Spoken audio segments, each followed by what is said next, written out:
The committee meets today to hear testimony on the deployment of National Guardsmen domestically to assist with immigration enforcement and to help restore law and order in our cities.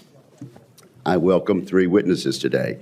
We are joined by Mr. Charles Young, the Principal Deputy General Counsel for the Department of Defense. We have Mr. Roosevelt Ditlevson, the Principal Deputy Assistant Secretary of Defense for Homeland Defense and America's Security Affairs. And we will hear from General Gregory M. Gio, Commander of the United States Northern Command. In recent years, violent crime, rioting, drug trafficking, and heinous gang activity have steadily escalated. The Department of Justice's Bureau of Justice Statistics has released data on these trends. According to the Bureau's National Crime Victimization Survey, the rate of violent crime in urban areas increased by 61% from 2019 to 2024, 61%. Last year, the rate of violent crime in urban areas was 46% higher than the national rate, and it was 104% higher than the rural rate. These statistics are clear.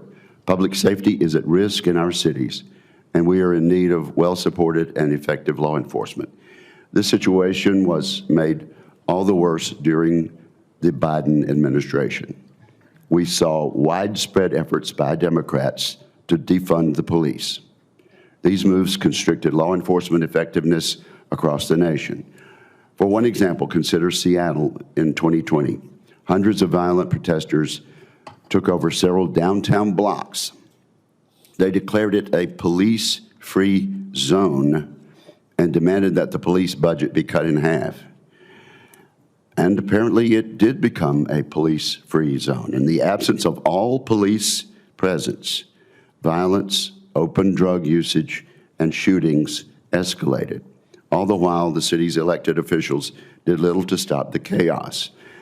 This is but one example of what happens without sufficient law and order. Now, I would be remiss at this time if I did not recognize that in trying to restore that law and order, there are costs. In particular, I'm reminded of the two West Virginia National Guard members who were shot in this city just before the Thanksgiving holiday. Today, we remember Army Specialist Sarah Beckstrom, who lost her life, and we grieve with her loved ones. Air Force Staff Sergeant Andrew Wolf remains hospitalized, but is showing signs of progress, and we likewise pray for his swift recovery. The public sees these examples of crime in their communities, and they expect more from their government. They demand and deserve action. For this reason, President Trump ordered an immediate and coordinated response by deploying the National Guard to some of our nation's most dangerous cities. These strategic deployments are not only appropriate but essential. Current crime rates in our largest cities have become a substantial burden on local and federal law enforcement agencies. Increasingly, these agencies are unable to keep our communities safe.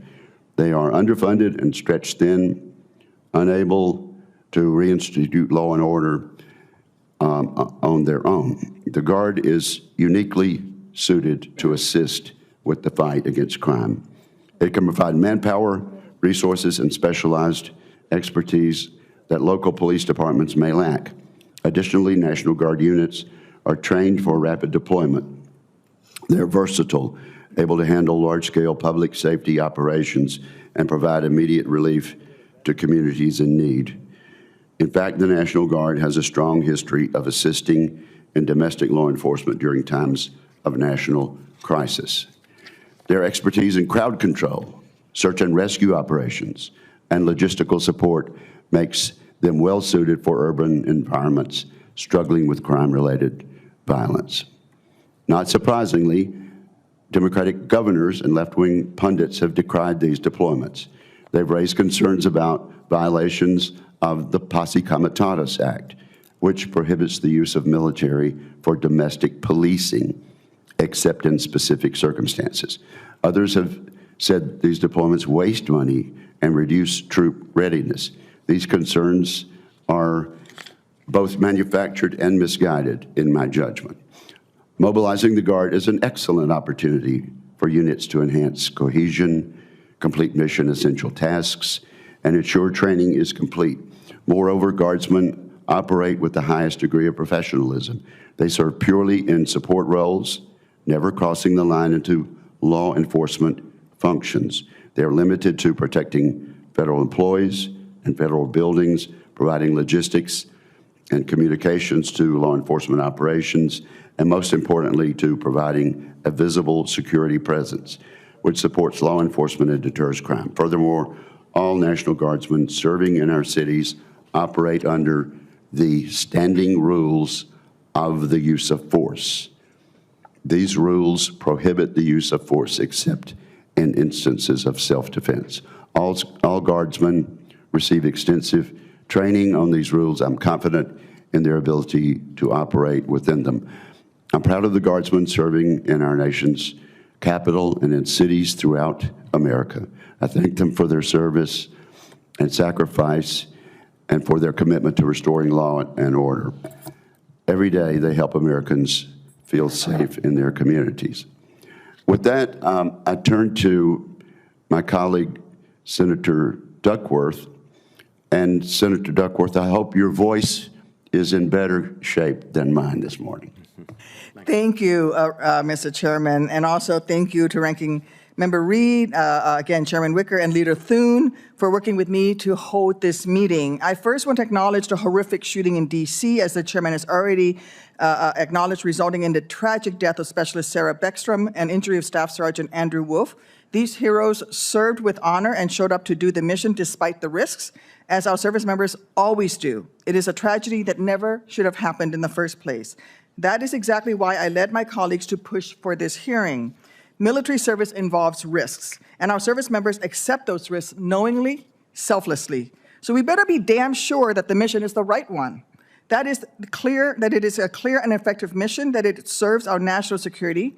If we stand by while this administration pursues another irresponsible, open-ended campaign with no defined mission, no clear authorities, no set timeline, and no transparent end state, we fail our troops. We fail their families, and we fail the American people. Today, we must shine a light on the cost of these domestic deployments to the American people and to those who wear the uniform of this great nation. I look forward to getting answers about where this administration's crusade of misusing the military in American cities is going, and hearing how anyone can justify the damage it is doing to our service members, to civil rights, our public trust in the military, and our service members' ability to execute their critical war-fighting missions.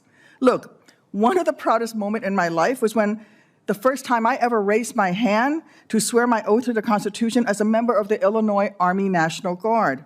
I cherished every day, every single day that I got to call myself a soldier.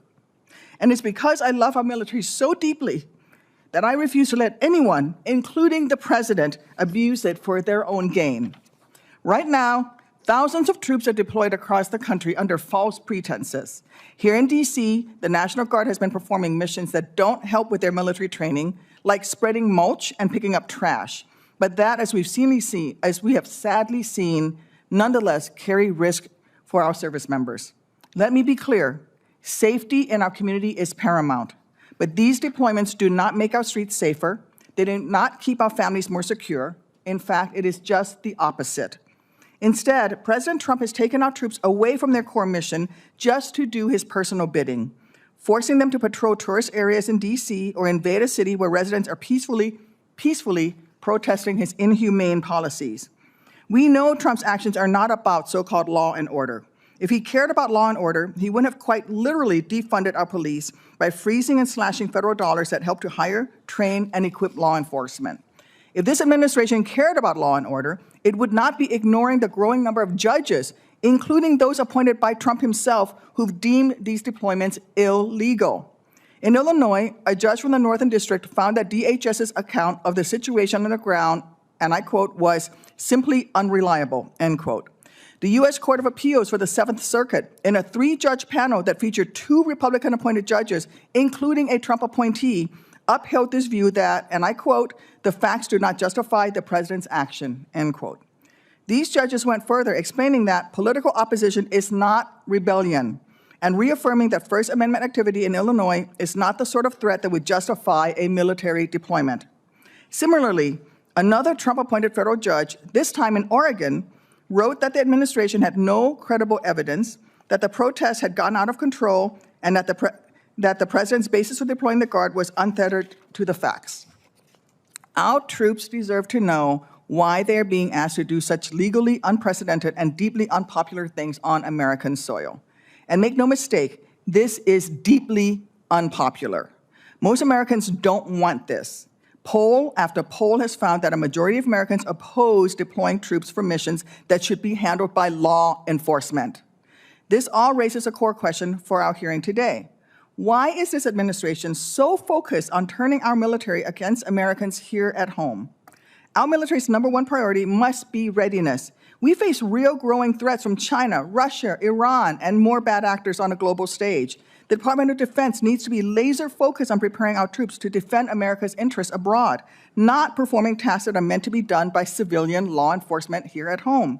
No one else can do the critical work of keeping our families safe from these actual threats. And our troops are already stretched thin for time and resources, yet these deployments are burning priceless readiness, morale, and resources on open-ended, unjustified missions. So far, this administration is estimated to have spent over $341.3 million on the deployments to Illinois, LA, Oregon, DC, and Memphis alone, not including the cost of thousands of troops along the border.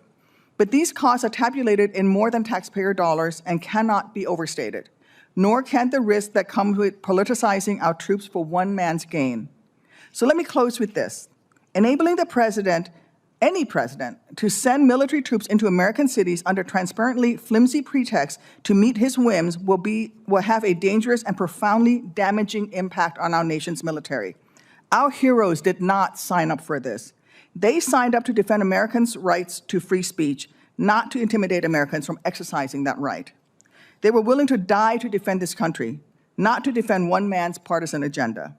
We cannot stay silent as our troops' willingness to sacrifice is abused, or as President Trump erodes the hard-won trust our military has earned from the American public. Because while our armed forces have a sacred role in our country, public trust can be easily lost when the commander-in-chief uses them so recklessly, especially when that commander-in-chief has already gone so far as to suggest that the military uses American cities as, and I quote, training grounds for, again, I quote the president, the war within. Look, these days, I may no longer be wearing my Army uniform, but it is still hanging up in my closet. But as a senator and as a member of this committee, my core mission remains the same as when I was in the National Guard, to keep America as strong and as safe as she should be. The power to deploy our troops domestically must remain exceptional, accountable, and rooted in law, not in one man's judgment about what constitutes disorder. That's why I'm here today. That's why I'm so outraged. That is why I am so determined to make sure that, for the sake of our troops, we get some answers today. Thank you. Thank you, Mr. Chairman. Thank you, Senator Duckworth. Let me observe that my Air Force uniform is also hanging up in my closet, but there's no way I could get into it at this point. Let me just mention for the purposes of our audience that these three witnesses were chosen by the leadership of this committee by consensus, and we welcome them here today. Mr. Ditlevson, your opening statement, sir. Good morning, Mr. Chairman, Mr. Ranking Member, and distinguished members of the committee. Thank you for the opportunity to provide an update on the Department of War's role in supporting Homeland Defense, particularly regarding the mobilization of the National Guard. As the Principal Deputy Assistant Secretary of War for Homeland Defense and America's Security Affairs, I oversee the policies and plans related to these missions, and I welcome the opportunity to brief you today. The Trump administration has taken every available opportunity to restore law and order in the United States.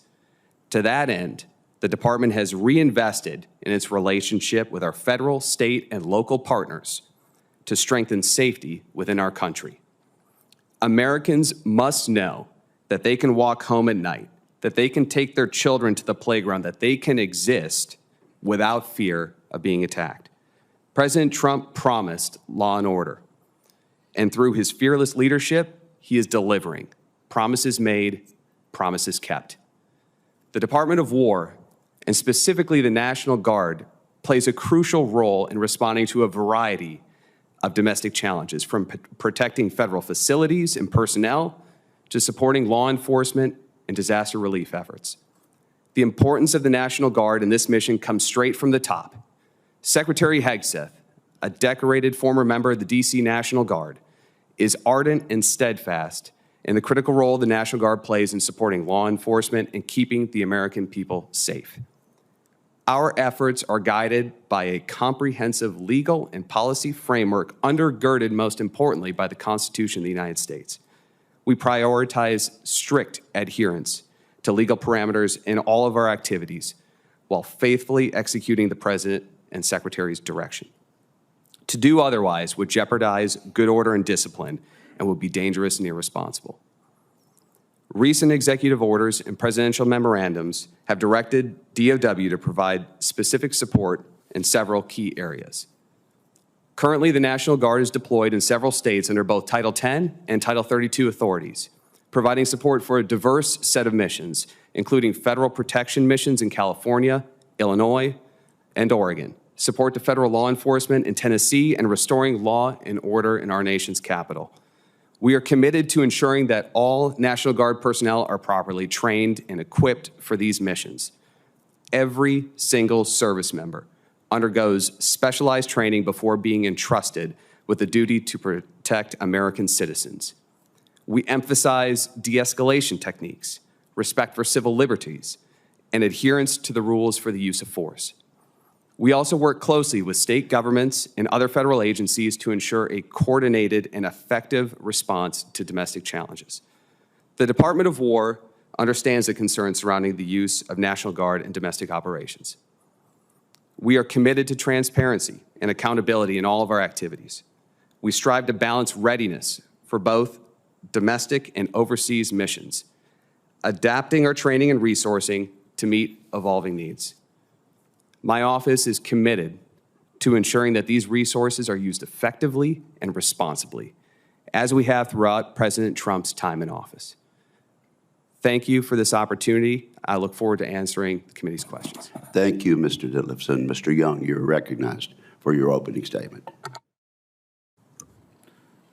Chairman Wicker, Ranking Member Reed, and distinguished members of this committee, good morning. Thank you for the opportunity to appear before you today on the important topic of National Guard mobilizations. The overarching concern in all of our National Guard deployments is to ensure that our communities remain safe places where our citizens can enjoy their constitutionally protected rights in peace, and where federal officers can perform their valid federal functions without fear of being physically harmed. When the Department of War receives a presidential mobilization order, Supreme Court precedents requires that we presume that he exercised his statutory and constitutional authorities as the Commander-in-Chief in a manner consistent with the law. These lawful orders, given in exigent circumstances, requires the Department of War to rapidly muster a response to prevent loss of life of limb and property in emergency situations. The Department issues carefully tailored guidance to commanders and mobilized National Guard personnel, focusing their mission on the protection of federal functions, personnel, and property. In doing so, the Department has operated well within the law established by longstanding Supreme Court precedent and longstanding Department of Justice legal opinions. The Department of War has also received, evaluated, and responded to numerous requests for assistance from the Department of Homeland Security and the Department of Justice under well-established statutory frameworks for assisting other federal agencies in performing their federal functions and in assisting state and local law enforcement authorities. The dedicated women of our National Guard have selflessly stepped forward to heed the call of duty and have served our nation with distinction. From all reports, they are well received by the citizens they serve and have comported themselves in an exemplary manner. As a result of their service, our communities are safer. Our federal law enforcement officers can more safely perform their legal functions, and obstructions to the proper execution of federal laws are being removed. I look forward to answering your questions. Well, thank you very, very much. And now, General Guillot, you are welcome here and recognized for your opening statement. Good morning. Thank you, Chairman Wicker, Ranking Member Reed, and the distinguished members of the committee. I thank you for the opportunity to appear today alongside Mr. Ditlevson and Mr. Young regarding the deployments of the National Guard in Title X status within the United States. I'd like to start by acknowledging the essential role of the Army and Air National Guard teammates play in defending the homeland every day. Right now, Guardsmen under the command and control of NORAD and U.S. NORTHCOM are defending against ballistic missile threats, protecting national airspace, supporting federal law enforcement, and helping seal and repel illegal activity at the southern border. In fact, there isn't a single NORAD or U.S. NORTHCOM mission that doesn't rely on our National Guard teammates. I'll center my comments this morning on United States Northern Command's roles and responsibilities in commanding and controlling Title X forces conducting the Federal Protection Mission in support of federal law enforcement agencies.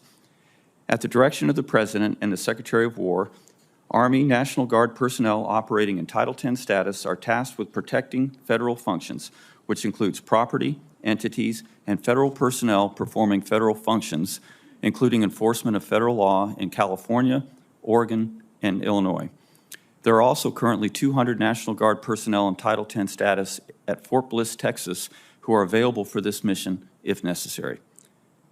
The assigned forces in all 4 locations operate under the command and control of U.S. NORTHCOM while reporting to U.S. Army North. This provides a unified command structure that ensures disciplined execution of the assigned missions and clear accountability. Accountability and adherence to all applicable laws and policies are critical, and U.S. NORTHCOM will continue to comply with all laws, regulations, and applicable court orders. In adherence with federal court rulings, personnel in Oregon and Illinois remain federalized on Title X status, but are not executing the Federal Protection Operational Mission. Meanwhile, 100 service members in California in Title X status are executing the Federal Protection Mission in accordance with a stay issued by the Ninth Circuit as litigation continues to progress. NORTHCOM is in coordination with the department regarding the order issued yesterday by the District Court in California. From the outset, I've directed that every service member participating in federal protection missions be thoroughly trained on their authorities and limitations. It is essential that everyone involved in this mission understands precisely what they are authorized to do, but perhaps more importantly, what they are authorized not to do. To be clear, Title X forces are prohibited from conducting traditional law enforcement activities, including arrest, seizure, search, or evidence collection in connection with the enforcement of laws. Their mission is to take reasonable measures to protect the destruction or defacement of federal government property, including preventing civilians from attacking federal facilities, stopping ongoing interference with federal functions by civilians, or preventing civilians with a demonstrated intent to interfere with the federal functions from such interference. The mission also includes protecting federal personnel from harm or threat of death or bodily injury. As such, service members may temporarily restrain civilians, conduct cursory searches, or take other similar measures to ensure safety of the persons on the property. To date, only 1 civilian has been temporarily detained by military personnel. That occurred on June 13th when, despite verbal warnings, an individual crossed a clearly marked boundary surrounding the Wilshire Federal Building in Los Angeles. In accordance with applicable law and policies, that individual was only detained until they could be handed over to proper law enforcement personnel. Title X forces are present to protect federal property and federal personnel in the execution of their responsibility to enforce federal law, not to replace them. Local, state, and federal law enforcement remain fully responsible for public safety and policing, while the objectives of the military professionals performing this mission are safety and continuity of the federal functions, and, if necessary, de-escalation, not confrontation. I met a young Marine in Los Angeles this summer, and when I asked him to describe his assigned mission, he told me that it was to ensure that the American citizens exercising their right to peaceful assembly and protest were able to do so safely. I think that sums up both the mission and the professionalism of the service members assigned to this mission very well. The Federal Protection Mission is an example of the Department's unique capability to support partners during extraordinary circumstances. NORAD and U.S. NORTHCOM are proud of the command's ability to rapidly deploy trained, disciplined forces when and wherever they're needed, and the well-trained, professional, and ready National Guard is crucial to that effort. Again, I would like to thank the committee for the opportunity to speak today, and I look forward to your questions. Thank you very much, General, and I think I'll start with you. Specifically, why bring the Guard in? What does it offer that law enforcement and other federal agencies cannot do? First and foremost, Chairman, they are extremely disciplined, and they can very quickly be trained to conduct any mission that we task of them. When they come in, we train them on what they're authorized to do, which is rooted in the Mayday opinion and their 12406 authorities, and also the Secretary's directive action, which is to prevent destruction and defacement of the federal facilities and to protect the execution of federal functions. They can do that because they're disciplined, they're well-trained, and they very well understand the limits of their authorities. Well, what are the benefits to the Guard?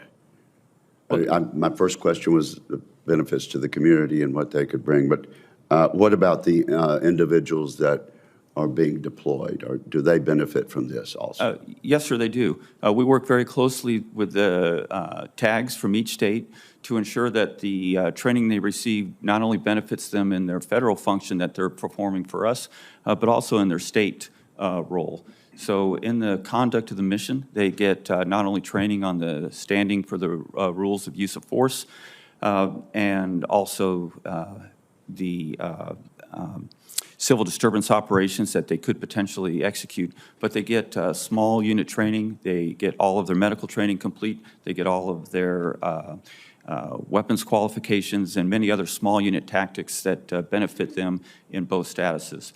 Also, at this time, the majority of those serving in this role are volunteers, so it helps them in their pursuit of a career. And then it also allows us to trade out people who are assigned but maybe have school or other functions to ensure that the people that are serving not only are very good at their job, but they want to be there, and they're there on voluntary status. Mr. Young, you're the counsel in this panel. Tell us what the Posse Comitatus Act is and how this deployment, this type of deployment we're talking about today, does not violate the Posse Comitatus. Thank you, Senator. The Posse Comitatus Act was an act that was passed not long after the Civil War that addressed concerns regarding the use of federal troops in conducting domestic law enforcement. Up to that point in our nation's history, there had been a long practice of using federalized troops domestically, and so Congress, in order to make sure that local officials were not able to gain the support or the use of federal troops in dealing with local circumstances, passed the Posse Comitatus Act.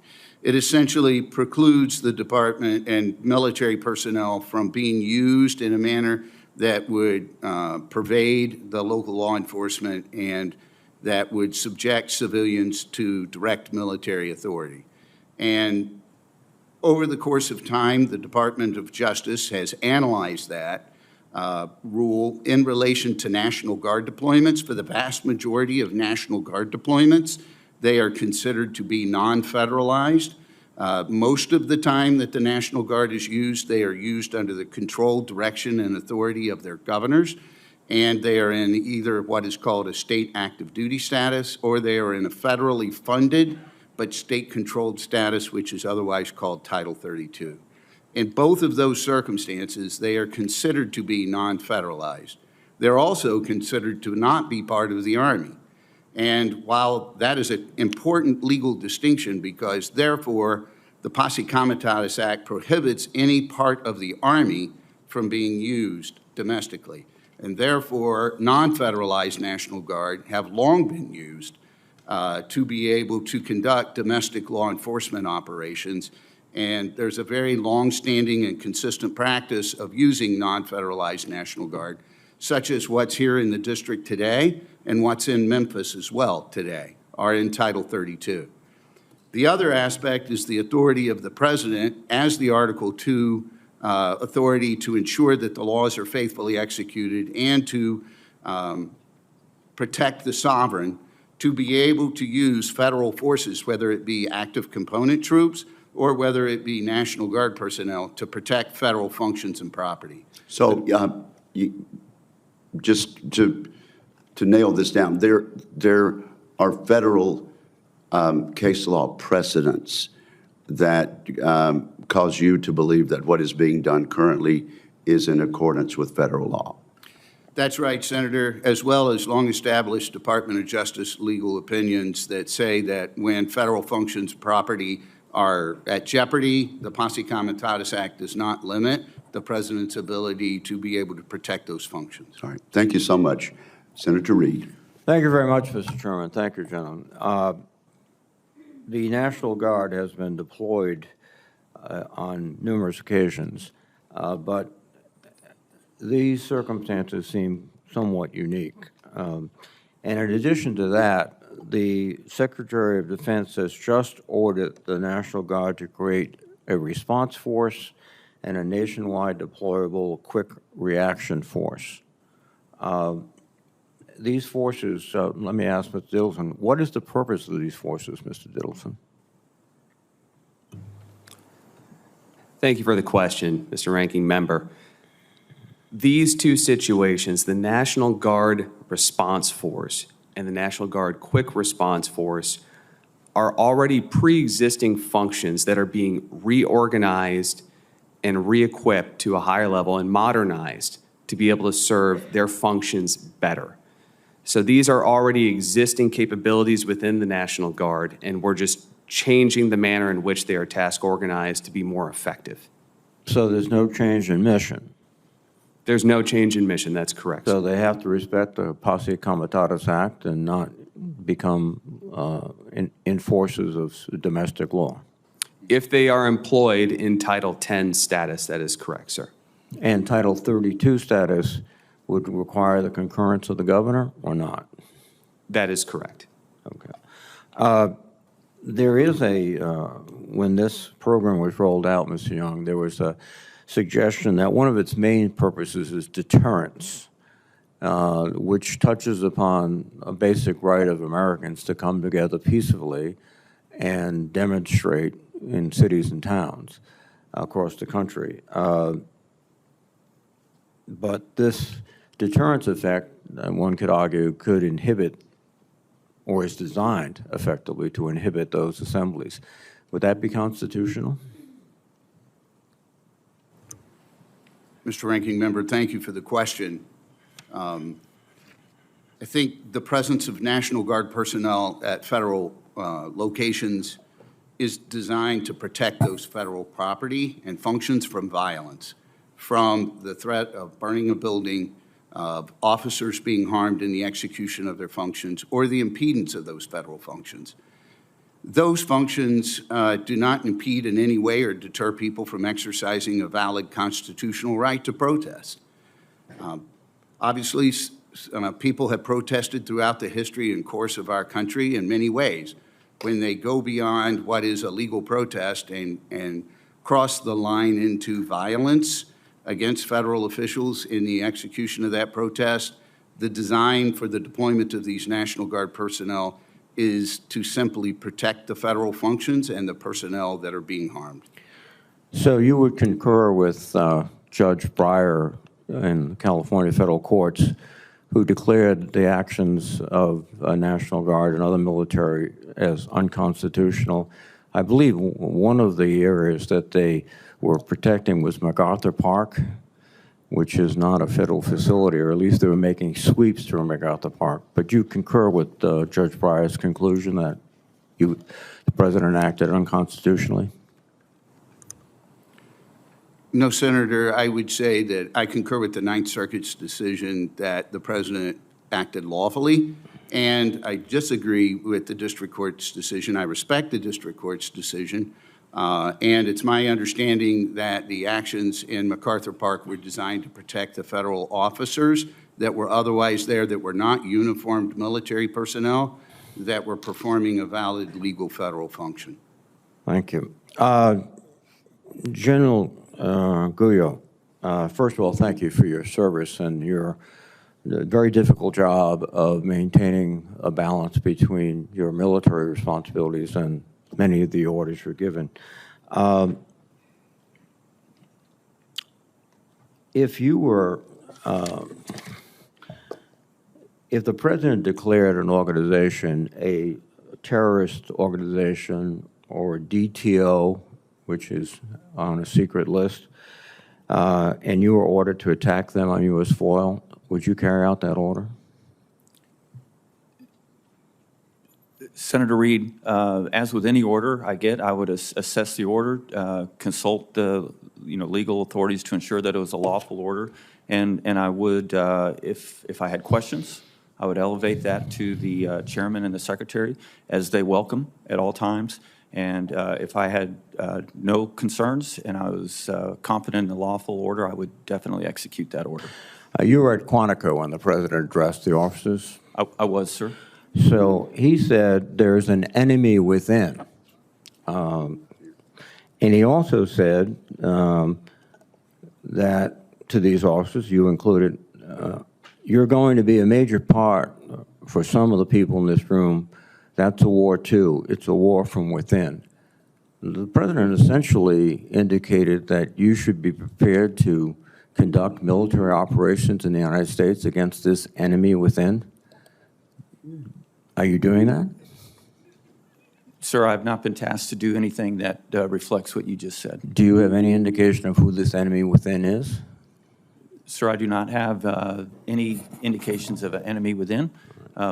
We maintain readiness to execute the orders, both to defend the homeland in many ways, but I have not been tasked in that way. Well, I would assume that the enemy within does not include the thousands of people who attacked the Capitol and were later pardoned by President Trump. So it must be some other group of Americans. Thank you.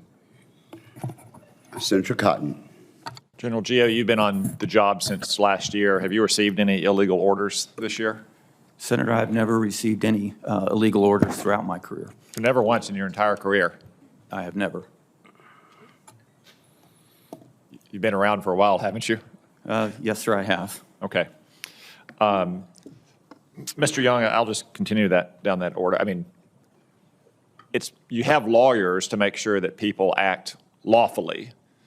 That's why our combatant commanders have JAGs, why the president has lawyers, why this committee has lawyers, why business executive has lawyers. And isn't it the case that non-lawyers, laymen, don't always know what the law is? Is that so? Yes, Senator, that's true. And in your long and illustrious career as a lawyer, I'm sure you've had a client who's asked you whether some course of action is lawful or not, and you've had to tell them, no, that's not lawful, right? Most certainly, Senator. And that's why we have lawyers around, is to help inform the decisions of responsible persons who are laymen and who are not actually lawyers, right? Yes, Senator. Is there a presumption of lawfulness of orders in the military? Yes, sir. There is a presumption of lawfulness, not only in the Uniform Code of Military Justice, but the Supreme Court precedents that's long established, going back more than 150 years, says that whenever a statutory authority is given to the president, that it's presumed that he is acting in accordance with that law, and longstanding Supreme Court precedent that deals with the necessity for a valid presumption of lawfulness in an order that's issued by the president. Okay, thank you. Let's turn to some other basic questions of constitutional law.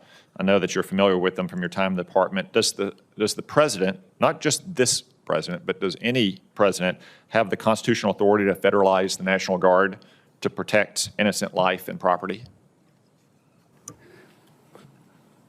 Senator, the answer to that is, in the Constitution, the states relegated their authority to Congress to be able to call forth the militia in times of exigent circumstances. Congress, in turn, granted that authority to the President through federal statute, which remains in effect today and is the basis for these current deployments. And that authority extends even to states that refuse to mobilize their National Guard or where governors oppose the president executing that constitutional authority. Is that right? That's certainly true, sir. We have, in the course of history, been in circumstances where the president's had to mobilize National Guard over the objection of a governor. Okay. Can you cite any specific precedent of that? Yes, Senator Cotton, Little Rock, Arkansas. I thought you might say that. Yes, sir.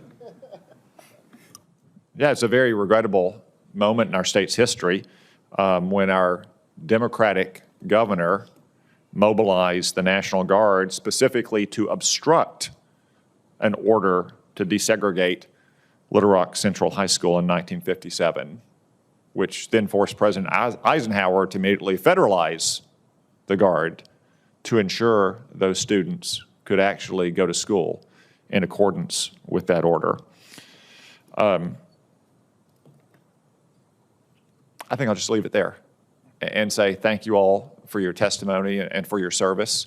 And I want to join my colleagues in expressing prayers on behalf of all Arkansans for Specialist Sarah Beckstrom's family and for the continued rapid recovery of Sergeant Andrew Wolf, and support and prayers for all of our Guardsmen, whether they're mobilized right now across the country or somewhere around the world, to include the Arkansas National Guard, who just got here to Washington, D.C. and got out on patrol. So thank you all. Thank you, Senator Cotton. Senator Hirono. Thank you, Mr. Chairman. I would like to also convey my immense respect for the men and women who serve in the National Guard, and of course, particularly the two brave soldiers who were shot prior to Thanksgiving, one of whom having since tragically passed away. Today's hearing asks a simple but profound question. What kind of country are we becoming? In August, referring to domestic military deployment, the president said, quote, "Not that I don't have the right to do anything I want to do, I'm the president." Quote, in September, he doubled down, admitting he wants to use American cities as, quote, training grounds, end quote, for the military, telling military leaders to, quote, handle the, quote, enemy from within, before it gets out of control. So we have a president who does not believe that the rule of law applies to him. We have a president who believes that whatever he does and says is lawful. That's why whenever we have witnesses saying that they abide by lawful orders of the president, it makes me question what you think is lawful, because you all believe with the president that whatever he says and does is lawful. Over the past year, this regime has deployed National Guard troops into American cities under legal theories that are untested at best and at worst stretch the law beyond recognition. They have used vague claims of rebellion and chaos to justify putting soldiers with rifles and military vehicles onto our streets, even as crime in many of these cities has actually fallen. Now, this is a regime that does not use facts as the basis for their decisions. We are not here today because local law enforcement failed. We are here because the Trump regime chooses to treat ordinary public safety challenges as a pretext for a sweeping show of force. Again, this isn't about the effectiveness of local law enforcement. How do we know? Because this regime has cut over $800 million in Department of Justice grants to state and local law enforcement for community safety initiatives like policing and violence prevention. We'll hear a lot of illegal stuff, I call it, today, Title 10 versus Title 32, the reach of Section 12406, posse comitatus, but behind those legal debates is a basic question about how we think about the use of power in our democracy. When Americans step out of Union Station in Washington, D.C., for example, do we want them to see soldiers on street corners, military trucks at intersections, and the visible sign of a police state? Or do we want them to see the openness, the energy, and the confidence of a democracy that does not need to put troops on its streets to feel secure? And right now, The daily relationship between Americans and the D.C. National Guard is being fundamentally altered. These deployments are changing how people experience their own capital city and how they view our military. This is not normal. Don't tell me it's normal to have National Guard in, where are the cities? LA, Portland, Chicago, DC, Memphis. Don't tell me this is normal. It is not normal for a president to attack blue cities controlled by Democratic mayors or governors in blue states. This regime has pushed boundaries that prior presidents, Republicans and Democrats alike, respected for generations. And that has to do with the non-politicizing of the military. The American people deserve answers to what we're doing in deploying all these troops to our cities. And, I just want to ask Mr. Young, the president at one point said that protesters should be shot in the street. Is that a legal order?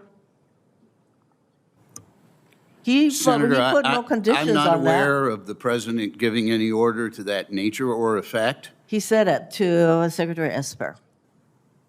Senator, I'm not Take my aware of word that, for and it, I'm not sure when okay. that conversation may or may not have Let's occurred. say that the president issued such an order. He said so. He said so, okay? Is that a legal order? Senator, orders to that effect would depend on the circumstances. Well, the in president that the- applied no conditions. So we have a president who doesn't think that the rule of law applies to him, and he wants to show force. And the question I have for Mr. Ditlevson is, I'd like to know what kind of assessments were done as to the impact of these kinds of deployments that have already used up $340 million to date and more, as long as these troops are going to be continued to deploy to the cities that I've mentioned and others. Like, what kind of assessment done by whom as to what the impact of these deployments are on our readiness and other questions that should be of significance? Can you for answer that question briefly, Mr. Ditlevson? Yes, Mr. Chairman. Thank you for the question, Senator. In the department, we are constantly assessing all costs related to these deployments, readiness costs, fiscal costs, and I can say without a shadow of a doubt, this is not having a negative effect. This is a modest burden on the department. Most of these deployments are reimbursable in nature. They're not a Department of War bill. And the number of troops that have been deployed are very small relative to the overall National Guard force. And the National Guard Bureau has given us those assessments and said this is not negatively affecting them. Thank you. I find Thank you, that hard to Senator believe. Hirono. Thank you. And Senator Rounds. Thank you, Mr. Chairman. First of all, good morning. I thank you for taking the time to participate in this, and I recognize that as the committee has asked, we brought you in here because we want to learn as much as possible and share that with the American public. I'd also like to take this time to, as my other colleagues have done, to recognize the Guardsmen who are keeping our capital city safe, especially the two West Virginians who were so viciously attacked last month. Our thoughts and prayers go out to the families of Army Specialist Sarah Beckstrom and her family grieving her tragic loss, and Staff Sergeant Andrew Wolf, who survived but has a long road to recovery ahead. Their presence in America's capital made a significant difference, and we honor their service and their sacrifice. Gentlemen, as you know, the National Guard has been deployed to assist with domestic security since before the Constitution was written. Our National Guard has often been deployed to assist in law enforcement operations when state and local authorities were unwilling or unable to do so, ranging from enforcing desegregation laws to helping quell riots. Based on your analysis of historical deployments of the National Guard, do these deployments initiated by the current administration deviate in any material way from the domestic National Guard deployments initiated by previous administrations? And I'm going to start with Mr. Young. I'd really like you, if you could, you've kind of done it a little bit for a number of different members, but you've given a historical context for the legal framework and the use of federal troops for domestic missions. But could you take a few minutes and kind of bring the committee and those listening kind of up to speed as to how this works and the political background on how we actually use the National Guard throughout our history and the legal framework for doing so. Thank you, Senator. I'd be happy to. The nation established a framework of state, federal authorities in being able to administer the National Guard. And in many ways, as the country developed, the National Guard was considered the force of first resort, rather than bringing in troops from the regular Army or the active component Army or Navy or Air Force. The Founding Fathers wanted to resort to utilizing the National Guard because they were citizens and from the communities that were involved. And these books that I have here are just books on the role of federal military forces in domestic disorders. And there's tons of examples of that. It's quite voluminous. There's lots of examples over the course of the nation's history. And most of the deployments that are done in the cooperation or with the cooperation of state authorities. State authorities ask for it. State authorities are in control. Most of them are state-funded many times and state-operated. But there are times when, say, for instance, in Katrina, and needing to be able to address a disaster that was coupled with civil disturbance, the scope and magnitude of the circumstances or the nature of it necessitate federal funding, but they're still under state control. But the Constitution recognized that there would be certain exigent times at which time the country and the president would need to be able to act quickly and be able to mobilize the militia to be able to respond to the threats that were present. And they're enumerated not only in the Constitution, but in the statute that you wrote. And when we talk about federal funding, but under state control, we call that Title 32. If it's under federal funding and under the direction of the president, it's Title 10. Fair to separate? That's accurate, Senator. And so in this particular case, we have two different sections that are utilized. Can you share for just a minute, please, how critical it is to be able to differentiate between those two uses for the National Guard and the training that goes in to the Guardsmen and their officers about how to understand the differences, please? Yes, Senator. The distinction is critical. When National Guard personnel are in a Title 32 status, they're subject to the control, direction, and authority of state officials. The governor is their commander-in-chief. When they are ordered to federal service, that, by federal law, 32 U.S.C. 325, that relationship with the state is severed by federal law, and the president becomes their commander-in-chief through the commander of NORTHCOM. And that then governs the rules for the use of force. When they're in state authority, they're following state rules, state law, state responsibilities. When they're in a Title 10 status, they're following the standard rules for the use of force that are under General Guillot's concern, sir. Thank you. Thank you, Mr. Chairman. Thank you, Senator Rounds. Senator Kane. Thank you, Mr. Chair. I begin again, as many others have, just expressing condolences to the family of Sarah Beckstrom, 20-year-old specialist from Webster County, West Virginia. She enlisted in the West Virginia Army National Guard when she was a senior in high school. Andrew Wolf, the staff sergeant, 24 years old, who is, thank God, recovering in critical condition, but recovering from Martinsburg, had been in the Guard, also enrolled in his senior year in high school. I also want to mention to other colleagues a name that hasn't been mentioned, Alabama Staff Sergeant Jacob Hill, 30-year-old, who had served in the Guard for 13 years. He died during the deployment to D.C. in a non-duty medical emergency when he was stationed at residing in a hotel in Virginia. He died on the 13th of November. The D.C. deployment has been the subject of a litigation, and I want to read the ruling of the court in District of Columbia versus Donald J. Trump from November 20, 2025, 6 days before the two soldiers were assassinated. Here is the ruling of the court. First, the DoD defendants have exceeded the bounds of their authority under Title 49 of the D.C. Code and thus acted contrary to law in deploying the D.C. National Guard for non-military crime deterrence missions in the absence of a request from the city's civil authorities. And second, these defendants lack statutory authority under 32 U.S.C. Section 502, Section 32, to support their request for assistance from out-of-state National Guards and their actions in calling those guards to the district.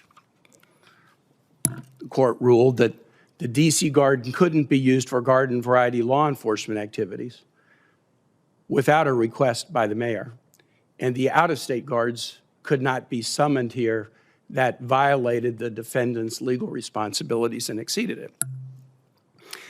The administration is appealing that order. That order came down 6 days before the assassination of these troops. The administration is appealing, as is their right. But I just want to say to the families, what we owe to you is a vigorous prosecution to the full extent of the law of the criminal who assassinated these two individuals, killing one and badly wounding the others, and badly wounding Staff Sergeant Wolf. But if this legal order is upheld, and these were unlawful missions, these individuals shouldn't have been here.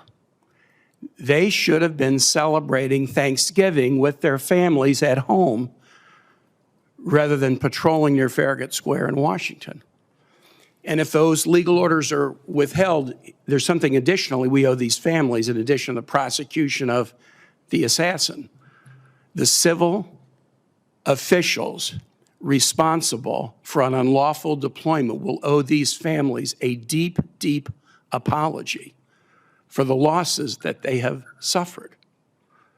The prosecution of the assassin is important, but responsibility and acceptance of responsibility from civil servants issuing illegal orders is also important. It's deeply important. I would encourage my colleagues to read this 61-page order that was issued. I think it's quite persuasive. We'll see how it stands up on appeal. But I had the deep feeling on the day that the sad news broke about the shooting that the two West Virginians should have been home with their families celebrating Thanksgiving that day rather than here on a mission of questionable legality. General Gue, I want to ask you a question in my remaining seconds. You talked about the training that Guard members receive. What training do Guard members receive when they're deployed in these missions about dealing with folks who present with mental health issues? Local law enforcement receive very significant training on this topic. I wonder what training our National Guard members receive on this topic. Senator, those that are deployed in Title 10 status receive two primary types of training before they're allowed to go on mission.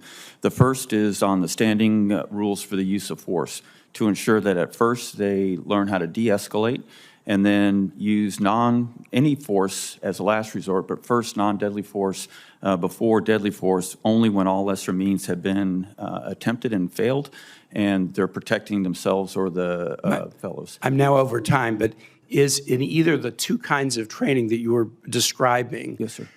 do these Guard members receive the critical training about dealing with folks with mental health instances? I spoke with Mayor Bowser the other day, and she talked about the fact that the Metro PD all receive significant mental health training because a significant percentage of the instances where they're interacting with folks who might be a danger to themselves or others are driven by mental health issues.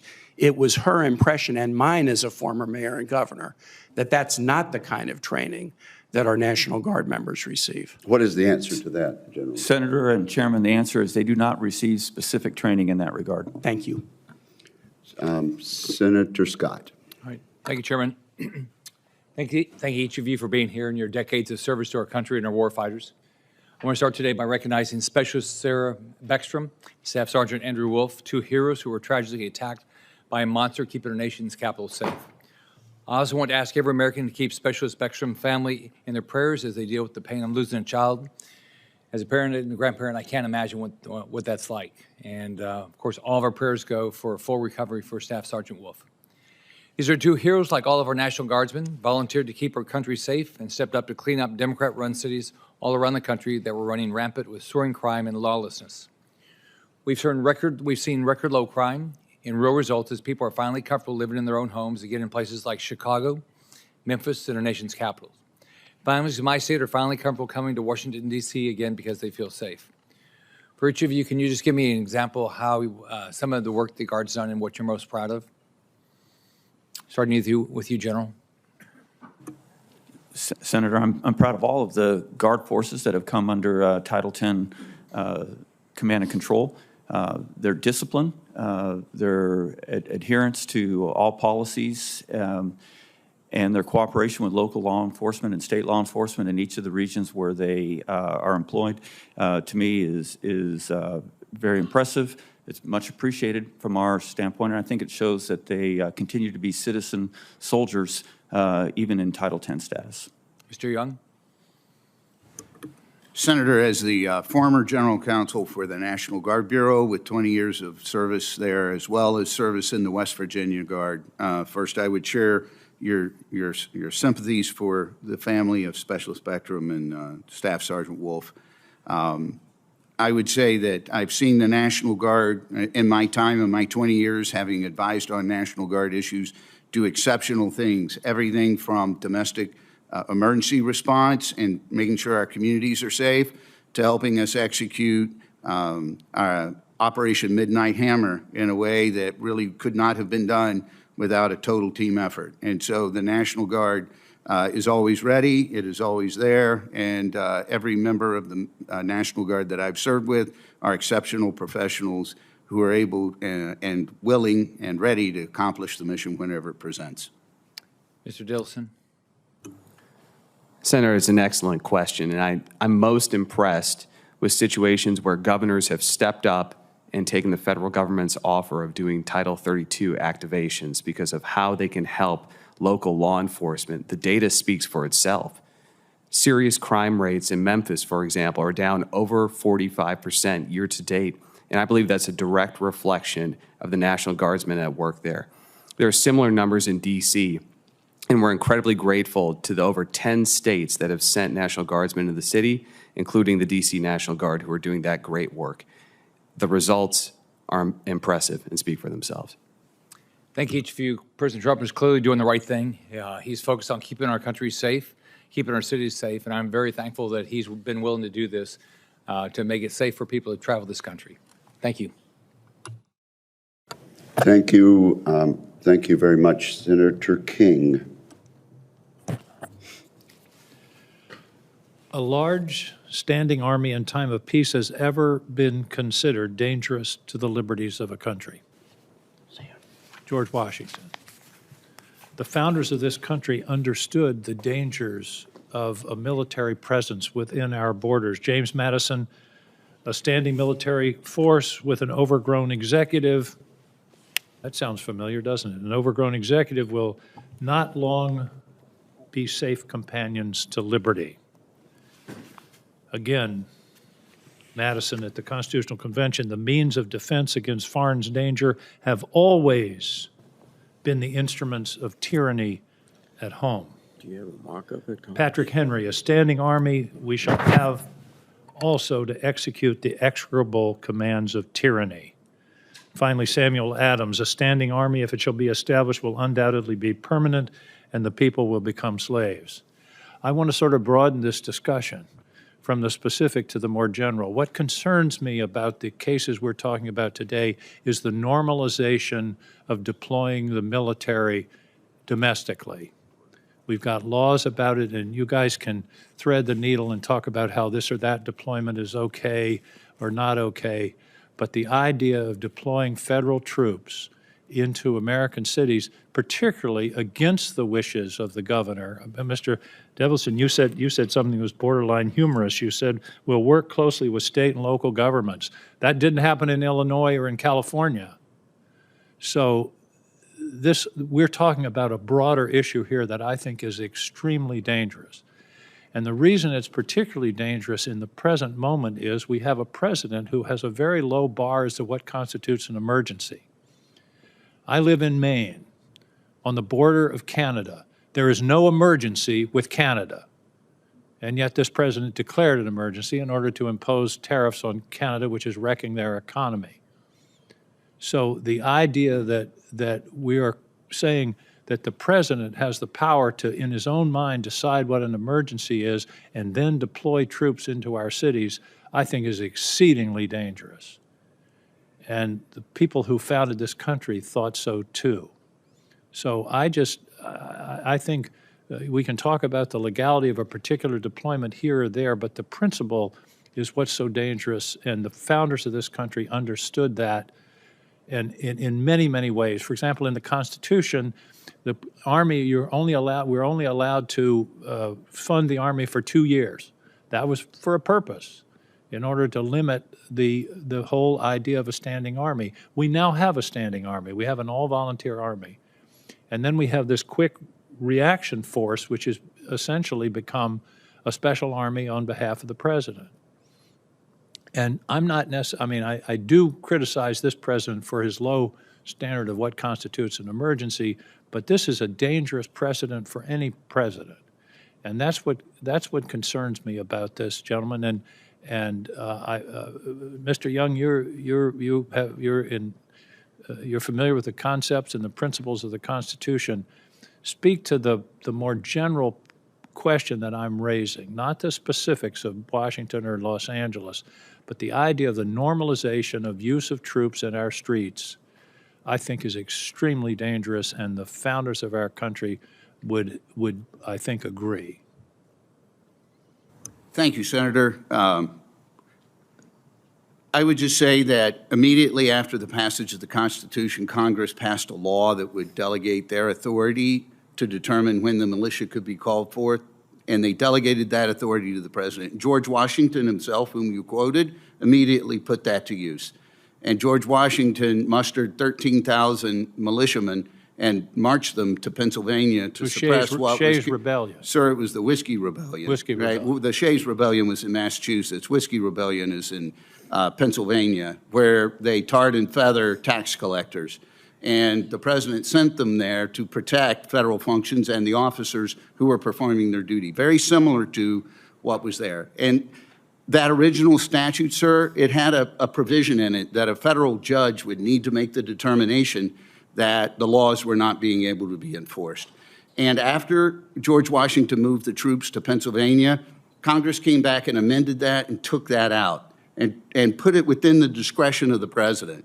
And it wasn't long after that that the Supreme Court reviewed that muster. The Supreme Court went in and reviewed an actual mobilization of the militia to deal with an exigent circumstance. So is there no realistic check on the president? Can the president declare an emergency? And I think it's been testified here today, what's bothering everybody is this president keeps using the term the enemy within. And he's not talking about al-Qaeda, and he's not talking about the Russians, and he's not talking about the Chinese. We can't tell quite who he's talking about, but the use of the term the enemy within as a justification for deploying troops, maybe it's a question of judgment and what the standard is. And it just strikes me, I mean, you seem unconcerned about this, but... Well, Senator, if I may, I think the Supreme Court has directly asked that question in the context of the president's ability to mobilize the militia. And if I may, I would answer by giving you some of the language of the Supreme Court. And it says, by whom is the emergency to be judged? Is the president the sole and exclusive judge as to whether an emergency has arisen? Or is it to be considered an open question which every officer may decide for himself, or contested by every militiaman who should refuse his order? The Supreme Court unanimously ruled that the authority to decide whether the emergency exists belongs exclusively to the president, and that his decision is conclusive on all other persons. And the Supreme Court again, in another Supreme Court decision, said, after the president has acted and called out the militia, is a circuit court of the United States authorized to inquire whether his decision was right? If the judicial power of the United States extends so far, then the guarantees in the Constitution are a guarantee of anarchy and not of order. And then lastly, with respect to whether or not there's a remedy, the Supreme Court recognized that there might be circumstances where this may be perceived to be abused. And it says, the law does not provide any appeal from the judgment of the president, and for any right in a subordinate officer to review or question his decision before they enforce it. It says such power may be abused, for there is no power for which is not susceptible of abuse, but the remedy for this, as well as for any other official misconduct, if it should occur, is to be found in the Constitution itself. And, sir, that's the Supreme Court's decision. And what on is this that issue. remedy that's in the Constitution? Impeachment?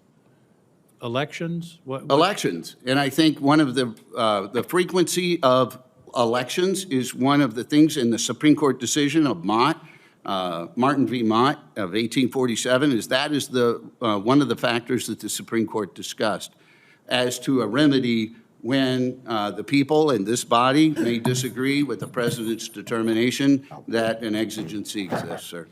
Thank you, Mr. What Young. citation Mr. was Young, that, could Mr. you, Cooper? counsel behind us would like for you to state for the record what case you were quoting in answer to Senator King? Yes, the language comes from Martin v. Mott, which is 12 Wheat, 1827, as well as In re Debs, and Luther v. Borden, which is at 48 U.S.C. 1847. By the way, Counselor, the organization that you work for is the Department of Defense, 10 U.S.C. 111A. Thank you. Thank you, Senator. Thank you for repeatedly making that point, Senator. Senator Sheehy. Thank you, Chairman. I always find it interesting when constitutional scholars and law of the sea scholars parachute from the rafters during every Trump decision. But we're not a legal body, we're a political body. So if you want a legal body, there's one a block away of white marble. It's a beautiful building. We're a policy body, we're a political body. But just to set the record straight, to your knowledge, Mr. Young, has the president issued any illegal orders, or have illegal orders been followed in the course of the National Guard deployments to our southern border and our cities? Senator, no, the president has not issued any illegal orders, and the Ninth Circuit has ruled in that favor. Okay, so we've cleared that up, and there is a case under appeal, which, as Senator Kaine pointed out, is the administration's right to appeal a judgment that called one of the deployments illegal. So right now, no laws have been broken as far as we know. And General Guillot, as the commander of Northern Command, which consists of the entire continent, obviously the continental United States and Alaska included, we've been hearing about threats, we've been hearing about what constitutes an emergency and the president's authority to respond to such an emergency. As a military commander, what do you feel is a greater threat to our national security? 500 volunteers, trained National Guardsmen walking the streets of our cities, or 20 million illegal immigrants who've entered this country over the past 5 years? Senator, the U.S. Northern Command is situated to, tasked to seal and repel at the border, as you mentioned, with the illegal activity. And I think the results are very strong and speak for themselves there. However, the other group that you mentioned, the 700 guardsmen that are in Title X status, are also doing an excellent job of protecting federal functions and facilities when they're allowed to by the court. Right now, that is just in California, and I think they're doing an exceptional job there in protecting the Roy Ball Federal Building as well. And is the influence of transnational criminal organizations that fill our country with fentanyl, poison, various other drugs, illicit activity, human trafficking, is that a national security threat? Yes, sir, it is. And as I said, I think we are responding to that very well in cooperation with the Department of Homeland Security. So therefore, under a national security threat, which is unquestionably being fueled by foreign powers that do not want American values to succeed, co-opting transnational criminal organizations, they are actively attacking this country using illegal immigration, using transnational crime, and using drugs to do so. Would that be a correct statement? It is, yes, sir. So 70,000 Americans-ish a year are dying from fentanyl-related overdoses. are being trafficked, are being murdered and thrown under bridges by illegal immigrants and the criminal organizations related to those. That sounds like a pretty big emergency. You and I went to war for 20 plus years when 5,000 Americans were killed on and around 9/11. The number's much higher now as they've unfortunately died from mesothelioma and other sicknesses related to what happened on 9/11, our first responders and more. I think we're almost 7,000 now as those cancers have taken many lives. So we've settled the legal questions. What we're talking about is politics. What we're talking about is we're being told that 3 to 5 to 700, call the number whatever it is, honorable young Americans who've asked to join the military, raise their right hand, who are volunteering for these deployments, we're being told that them walking the streets, protecting Americans from being mugged, from being carjacked, like our congressmen are 2 blocks away from here, like one of my staffers was clubbed over the head a few months ago in the ICU, woke up, stripped of all valuables. Apparently, these guardsmen on our street are a greater threat to this nation than the tens of millions of illegal immigrants that were welcomed to this country in the Biden administration. The Biden administration selectively opened our border. It was a choice. They made the choice to do that. It wasn't an accident. It was a decision that they made. And the Venezuelan boat drivers who want to bring poison to this country, they made a choice to get in that boat and drive it here. And we are making the choice, the American people made the choice last year that they're sick of it. They're tired of it, and they want an end to put to this disgusting policy that has led to the deaths of hundreds of thousands of Americans. So I think it's an absolute disgrace that we are impugning the integrity of our people in uniform, the integrity of this administration, and the will of the American people to live safely on their own streets. The Constitution says life, liberty, and the pursuit of happiness. The American people have a right to expect their government will protect them from being murdered in the street. So I'm sick and tired of the constitutional lawyers parachuting out of the rafters every day when we are doing exactly what the American people asked us to do. If a legal order is given by the Supreme Court that this is wrong, I can promise you the administration will follow it. I hope they do, and I would expect them to. But thus far, a year into this administration, that hasn't happened, and the American people asked to be protected from these threats, and you're doing that. Thank you. Thank you, Senator Sheehy. I recognize Senator Warren, and I have a markup across the street in the Rules Committee, and Senator Budd will preside during my absence. Thank you. Thank you, Mr. Chairman. I want to start by extending my condolences to the family of Specialist Sarah Beckstrom, who paid the ultimate sacrifice while deployed in D.C., and my thoughts are with Staff Sergeant Andrew Wolf as he continues to fight for his life. And I want to make clear, nobody here is impugning the people who are on the streets. No one here is impugning the integrity of our National Guard. We're just asking about how they got put there by people in leadership positions. It's been 6 months since President Trump and Secretary Hegseth deployed the National Guard onto American streets. The investigation that I just released with several senators on this committee found that DoD has footed the bill for more than $2 billion in support of the Department of Homeland Security and Immigration Enforcement.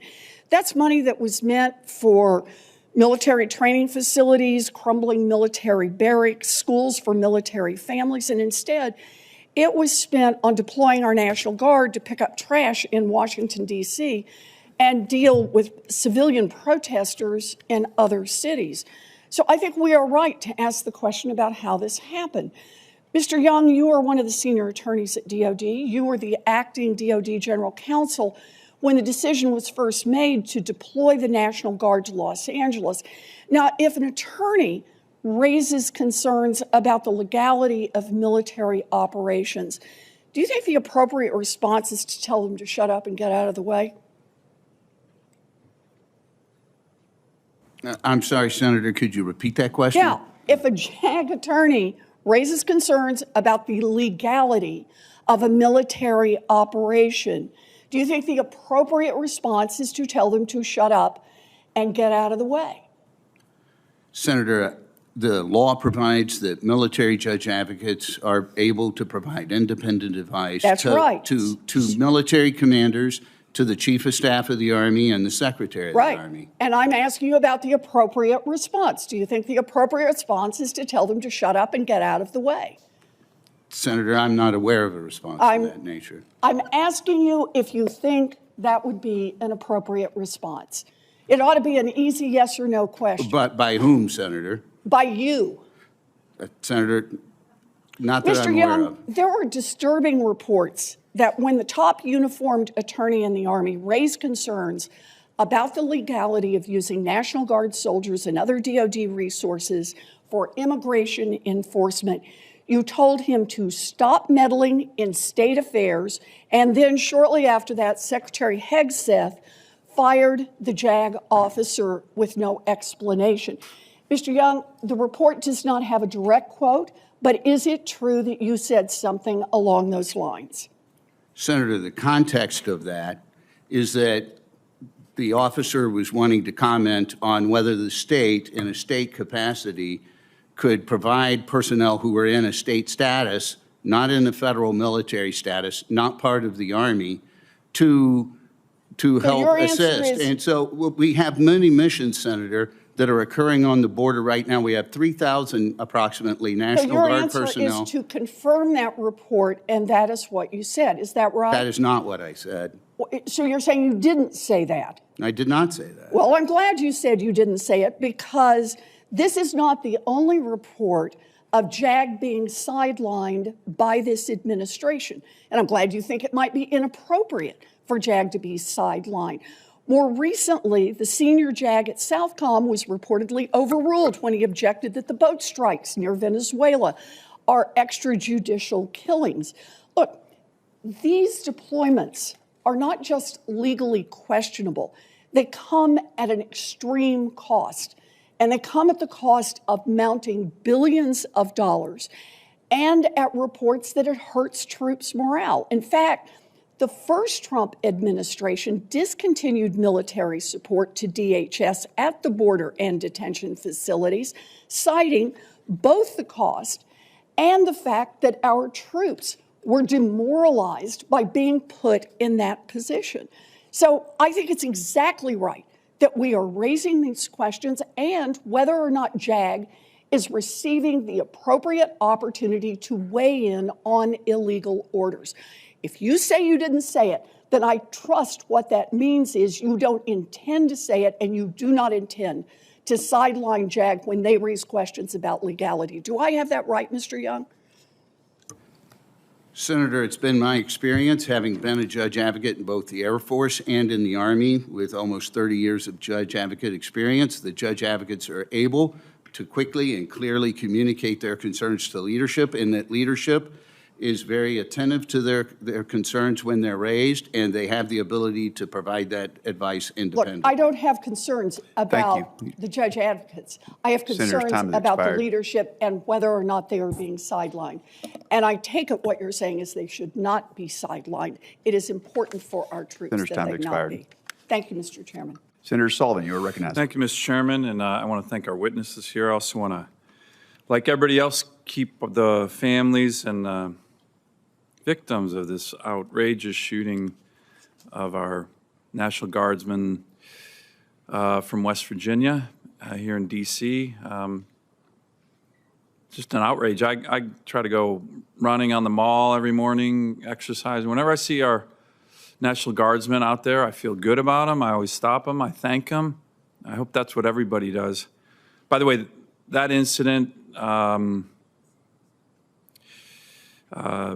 should help spur, I hope, on both sides of the aisle. I have legislation called the Protect Our Heroes Act. I introduce it every year. A lot of Republican co-sponsors, no Democrat co-sponsors yet.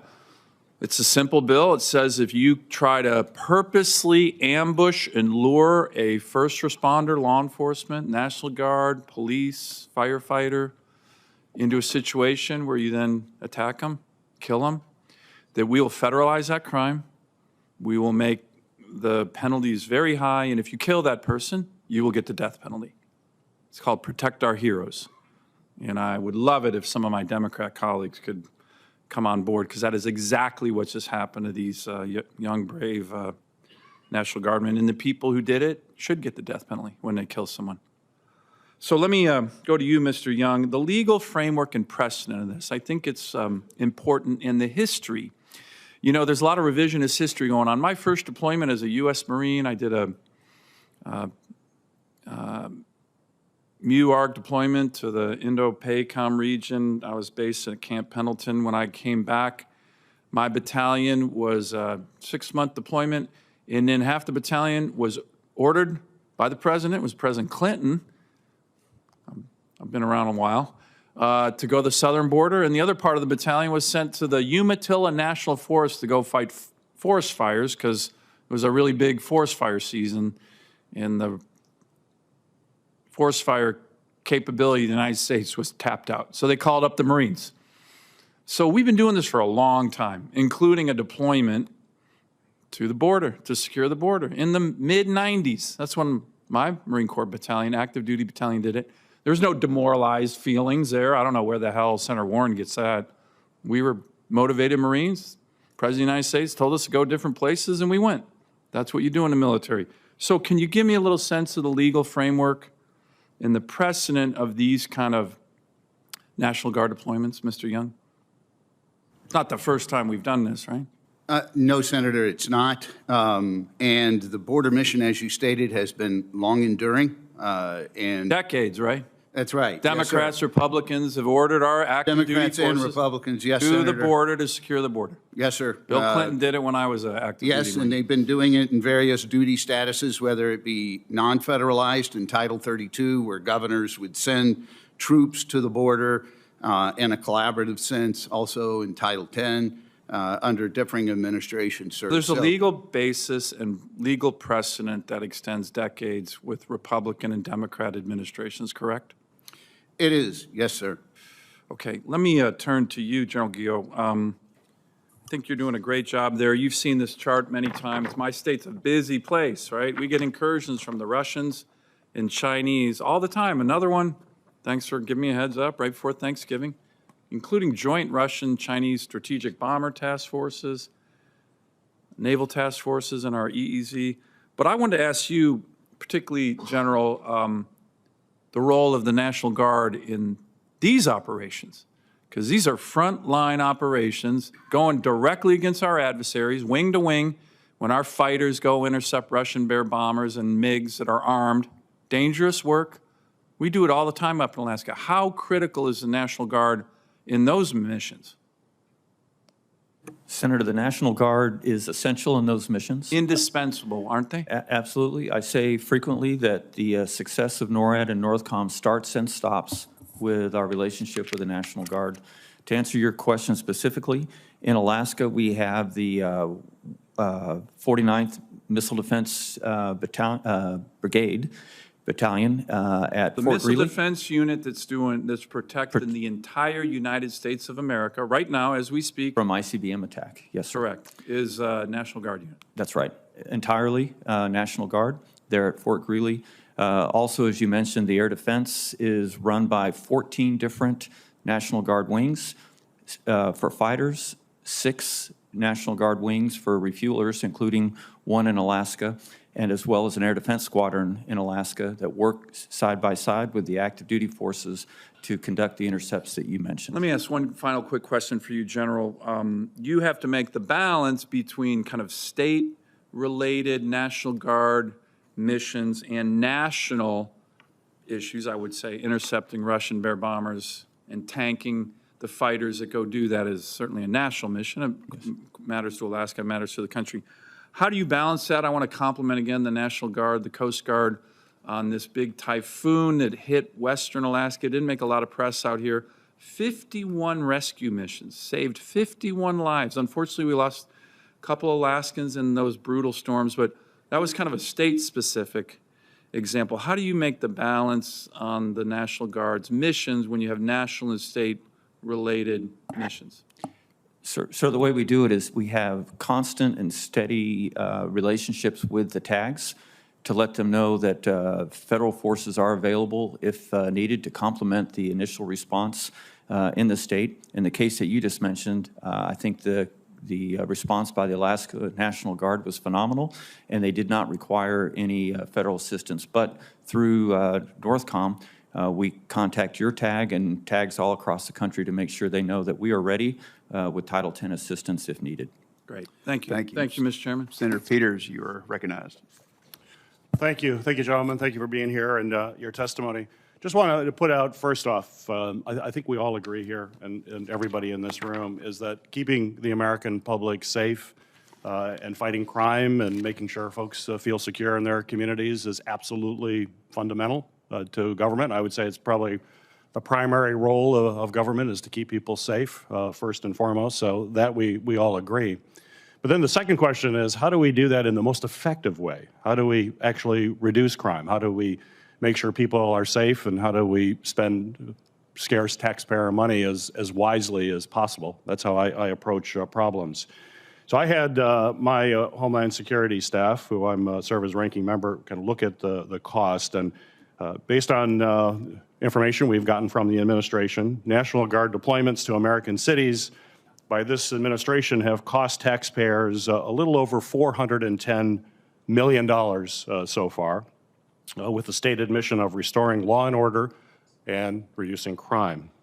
The federal government, however, as I think you know, already has some really effective ways of bolstering public safety now, such as the Department of Justice COPS hiring program, which puts highly trained, professional, full-time police officers in the community, helping those communities in particular that need additional law enforcement help.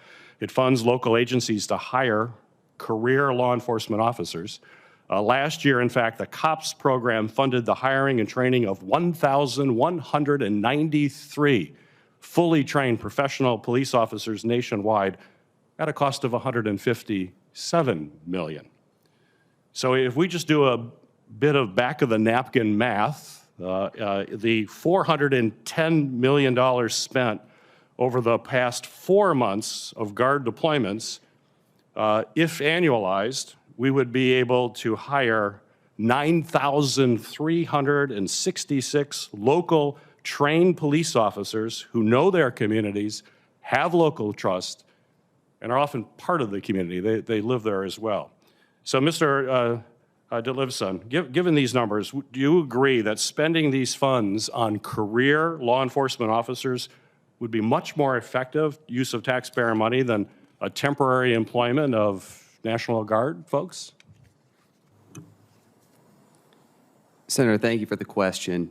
And you make a great point as far as the difference in cost, but I would counter that by saying in exigent circumstances where we need to move fast, where things are not standard or normal, the National Guard is the response force that needs to be utilized in those situations. We look at Los Angeles and the rioting that was occurring out there. President Trump had to take action in that situation and mobilize the National Guard to help our partners in federal law enforcement respond to the vicious attacks that were happening on those officials. And so in those scenarios, it makes a lot more sense for National Guardsmen to deploy. Additionally, in areas where we are able to work with state governments, such as the state of Tennessee, we've been able to help dramatically reduce the overall crime rates in that city. And we are constantly reassessing the situation on the ground. If we are able to get crime rates down, where local law enforcement can handle these issues once again without additional federal support, there's nothing more that we'd like to do than to end these deployments. But with normalization of criminal activity, the president has jumped at this opportunity and led to make sure that we are a nation of law and order. Well, let me reiterate. If you talked about putting those troops in the short run, that governors and mayors who actually are on the ground, those are their cities, those are their folks, didn't believe that support was necessary, that it, and in fact, it only increased tensions in those communities. That's not a long-term solution, and we should probably be immediately deploying things like COPS grants to help folks.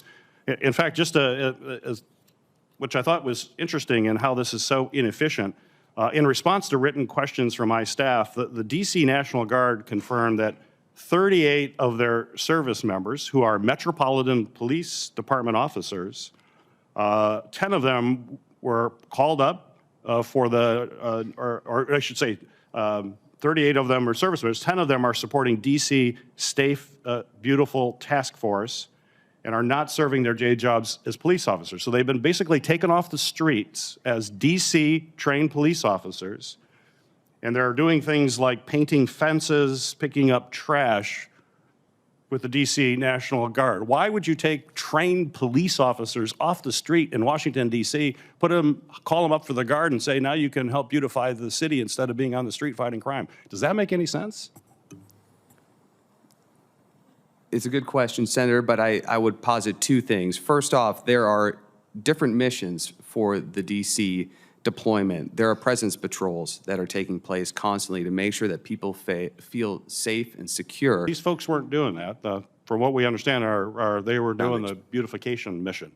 Senator, I can't speak to the specifics on that, but in addition to that, oftentimes local law enforcement are also National Guardsmen, and that only helps our National Guard. I agree, but they should be doing law enforcement work, not picking up trash. I mean, these are the kinds of things that just how inefficient. We got to be efficient. Taxpayer money is sacred. We have to protect our communities, but let's do it in a smart way. Let's not do it in a way that may make TV news. Let's do it in a way that actually helps people on the ground and keeps them safe. Thank you, Senator. Senator Schmidt, you're recognized. Thank you, Mr. Chair. I'll just point out that I do think that it's important to understand why we're here, like the context. The fact of the matter is that the excusing of violence and this unlawful behavior by rioters and folks who seek to do harm against our law enforcement across this country has metastasized. And you don't have to go back into ancient history. You know, you look in the summer of love of 2020, when Democrat mayors and Democrat governors sat idly by while bricks were dropped off when the sun went down and buildings burned. Law enforcement officers were shot, they were spit at. And you know what the Democrat response was? We hear you. Yes, we should defund the police. Now, my friends on the other side, they want to sort of memory hole that. But you could run a tale of the tape about elected Democrats who spouted this nonsense. So when we talk about having local solutions, the fact of the matter is, I was Attorney General at the time, a lot of law enforcement folks, they just left. Police officers took early retirement. So you're not going to just magically create this group of local law enforcement folks to take on violent crime. I think the pendulum is starting to swing back. But I want to talk about sort of two different scenarios. You've got sort of the DC scenario, then you have the LA sort of Portland scenario, where Antifa in particular, which has now thankfully been designated not only as a domestic terrorist organization, but a foreign terrorist organization because of their tactics. The fact is, this is a network, decentralized, that has safe houses and financing across the world, including the United States, who wants to do harm to ICE agents. And so what I don't hear a lot from my Democrat colleagues, they might condemn the violence. But what's telling is you don't hear any of them say, stand back and let ICE do their jobs. Because the fact is, they just don't actually believe in immigration enforcement. They think that everybody has a right to be here and no one should ever have to go home. Borders don't really matter. And so the villainizing of our law enforcement agents, especially ICE, is really destructive in leading this, which then brings us to today, which is why the National Guard has been deployed in places like Los Angeles and in Oregon. And it's not unprecedented. You know, the most obvious example people will also remember is other Democrats, including the Democrat governor of Arkansas, who didn't want black kids to go to school with white kids. President Eisenhower then not only deployed the National Guard, but sent the 101st Airborne in. So let's not pretend that this is some constitutional crisis. The President of the United States has very clear authority to send them to protect federal buildings and to protect the law enforcement, which is all that's happening.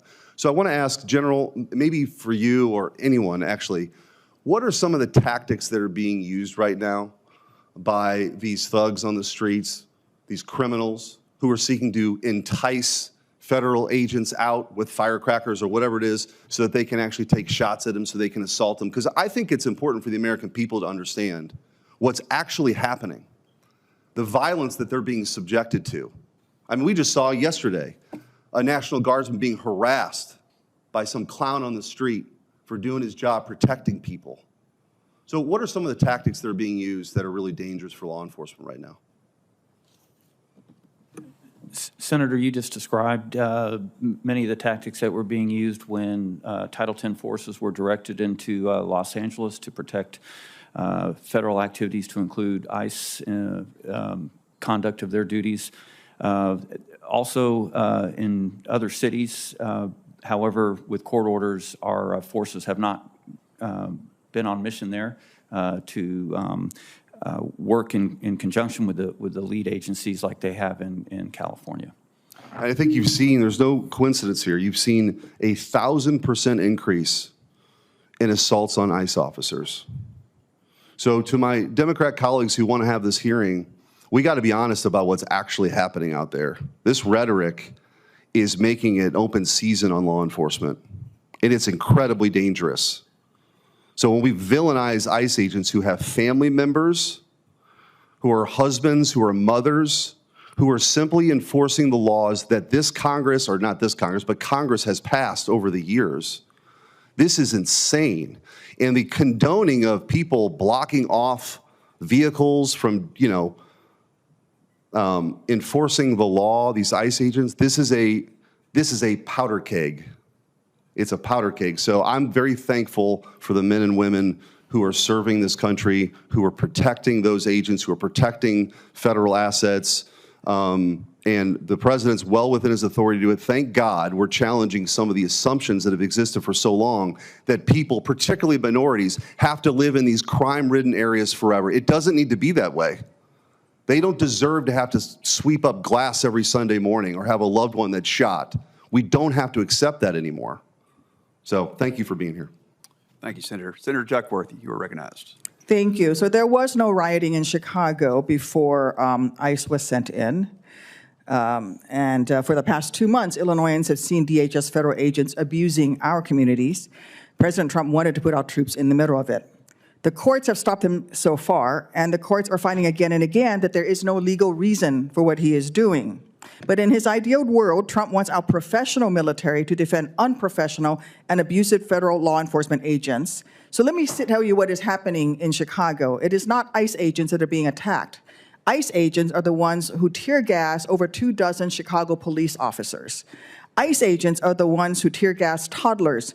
They are the ones pointing loaded weapons at unarmed bystanders, hauling preschool teachers from daycare in front of their kids, and rappelling from DHS helicopters onto apartment buildings in the dead of night to rip families from their beds and detain them for hours, and then when they go to court, had to admit that they have no basis to file any charges against those people they ripped out of that building in the middle of the night. That is the terror that is happening in Chicago. It is not ICE agents as the victims. It is the civilians of Chicago who are the victims of the ICE agents.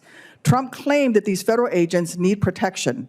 The same agents that a federal judge found repeatedly used excessive force against civilians and lied about it in court because we showed up with footage of them abusing civilians. Trump was ready to throw troops onto the streets of Chicago to protect these violent agents under a vague and unprecedented mission with little realistic guidance for what their experience would actually be like on the ground and the complex decisions that they will face. So let's play this out. What are our troops tasked with the mission to protect federal agents supposed to do if they witness an agent throw a child to the ground, like has happened in Chicago? Do our troops intervene and pull the agent off that child, or do they stand by and do nothing? Trump is forcing our military men and women to make a horrible choice, uphold their loyalty to the Constitution and protect peaceful protesters, or execute questionable orders from the president. Mr. Young, will the department commit to provide legal protection to any Title X service member who intervenes to stop a federal agent from wrongfully harming a civilian? Easy question, yes or no? Senator, are you asking if the department will defend them? Is that what you're asking? Yes, with the Department of Defense. Generally, in those circumstances, Senator, it's the Department of Justice that would provide representation, not necessarily the Department of Defense. So you're saying the Department of Defense would not commit to providing legal protection to any Title X service members who intervenes to stop a federal agent from wrongfully harming a civilian? That's not what I said, Senator. What I said is the Department of Justice is the one who provides the representation. What will the Department of Defense do? The Department of Defense makes recommendations based on the facts and circumstances of each event as it occurs. That's part of a package. So you're not committing. I'm sorry? You're not committing to support our troops who are under Title X who intervenes to stop a federal agent from wrongfully harming a civilian? Senator, the presumption is that our troops will act lawfully, and so therefore we would normally work with a troop to Okay, help listen, make this a is a straightforward recommendation to the answer, Department of and Justice. the fact that it isn't to you is deeply concerning to me. Federal law enforcement agents actually have a legal duty to intervene to prevent a fellow officer from using excessive force. Uniformed service members, on the other hand, have no comparable obligations nor accompanying legal protection if they decide to intervene against a federal agent to protect a civilian. They do so at their own risk. Our troops could be dragged into court and would be on their own to plead their case to a jury, all because their commander-in-chief put them in an unprecedented situation that they don't regularly train for. And if that service member decides not to intervene, what will Americans think when they see someone in uniform who they were taught served and protected them, standing by as a child, is harmed by one of Trump's abusive DHS agents, as has happened in Chicago? I fear the day when Americans stop thanking our troops for their service because they're afraid of our troops. We know that this administration is trying to borrow the respected image of the military. Across the country, we've seen DHS agents dressing in camouflage and wielding military-style weapons. They're making it hard for Americans to tell the difference between abusive federal agents and professional troops. General Guyot, what guidance or assurances have you received from DHS or DoD about distinguishing DHS personnel from the military when they're operating in close proximity to one another? And what are you prepared to do to help make that distinction? Senator, I have not received any guidance or direction to do anything within my authority, though. I can order distinguishing markings on a uniform or, for instance, replace the name with the last letter or the first letter of the last name and a numerical designator to ensure that we're protecting the military members and we're able to distinguish them from others. If we fail to draw a bright line between our highly trained troops and lawless federal agents, who, by the way, shot a priest in the head with purple ball after he prayed for them, and they were up on a 3-story building, he raised his hand, prayed for them, turned around, and then they shot him in the head. There was no riot there. He was praying for them. If we fail to draw a bright line between our highly trained troops and lawless federal agents, I fear our public's trust in our military may never recover. Thank you, Senator. You're back. I recognize myself for 5 minutes. And thank you all for being here today, and thank you for your willingness to serve our country. I just want to highlight how important it is for Americans to know that that we are looking after them and that we've got their back. You know, deploying National Guard, it would not be necessary, and I think you pointed this out, but it would not be necessary if state and local officials were helping get criminal, illegal aliens, and violent repeat offenders off the streets. But the problem had metastasized, and President Trump needed to step in. So thank you all for what you're doing. You know, my colleagues across the aisle, they like to talk about the importance of the rule of law, but unfortunately not when it comes to enforcing immigration or criminal law. So I think we should be thankful each and every day for our men and women in uniform who put themselves in harm's way to keep Americans safe. You know, some elected Democrats have even made the dangerous claim that it was the National Guard's very presence that led to the murder of Specialist Sarah Beckstrom and the wounding of Staff Sergeant Andrew Wolf. I think that's really irresponsible. So let's be clear. A deranged terrorist targeted members of our military who were simply carrying out their mission to keep Americans safe. And they weren't attacked because of President Trump or Operation Make D.C. Safe and Beautiful or anything that service members themselves had done.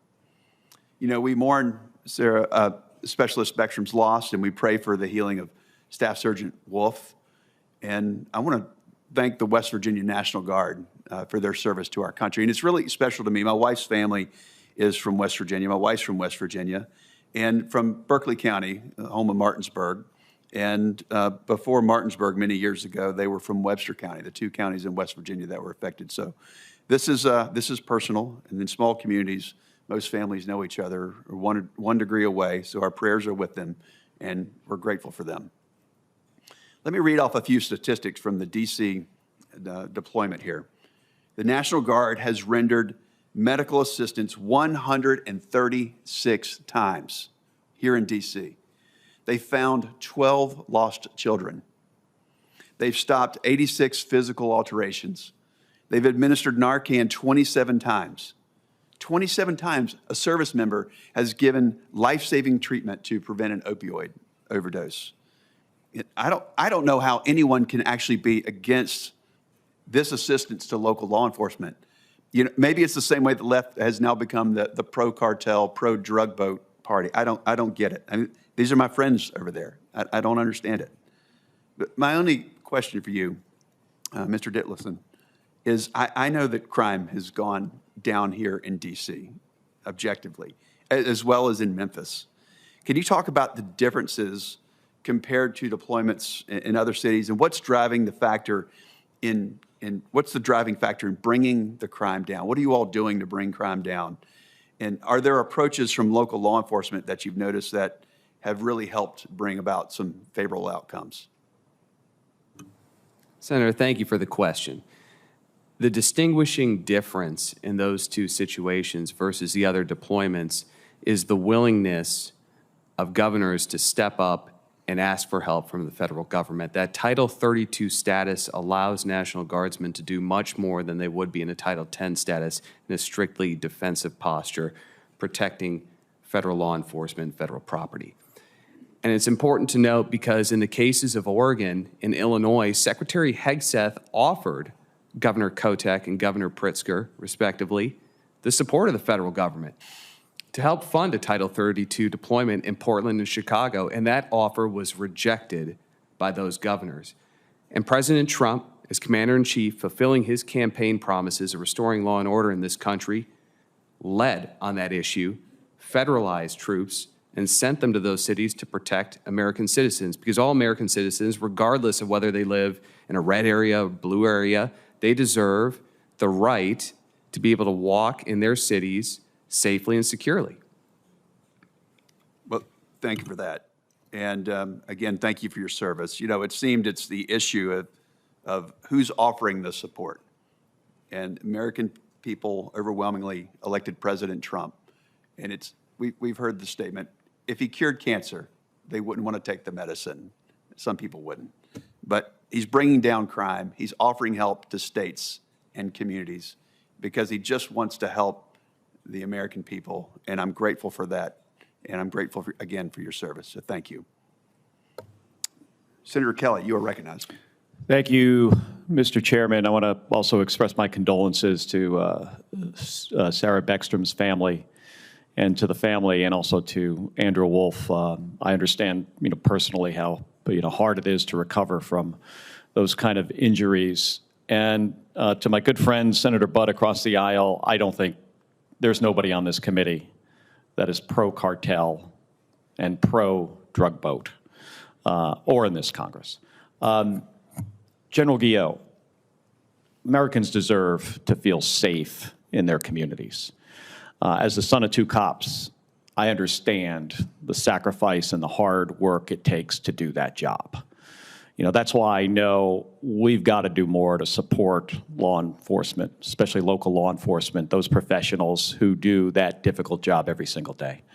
I also recognize that not every challenge faced in our cities should default to a military response. On September 30th, President Trump addressed military leadership, both senior officers, admirals and generals, and senior enlisted at Quantico about the deployments of National Guard to U.S. cities. And at that address, he said, and I quote, "I told Pete we should use some of these dangerous cities as training grounds for our military National Guard," unquote. So General Guillot, is there an established DoD policy that authorizes using civilian communities as training grounds and American citizens as training tools? No, Senator, there is not. Is there any precedent in DoD history for conducting combat-oriented training in American communities? No, Senator. And have you been consulted at all about using any specific cities for training? Senator, I have not been consulted nor directed to use any American cities for training. And has any federal official asked you to plan training operations in U.S. cities? No, sir, not training. And has NORTHCOM ever designated an American city as a training ground? No, sir. Thank you for that. If U.S. cities are training grounds, so based on what the president had said and indicated he wanted the Secretary of Defense to consider doing, then how are the service members in this scenario expected to perceive the civilian population in that environment?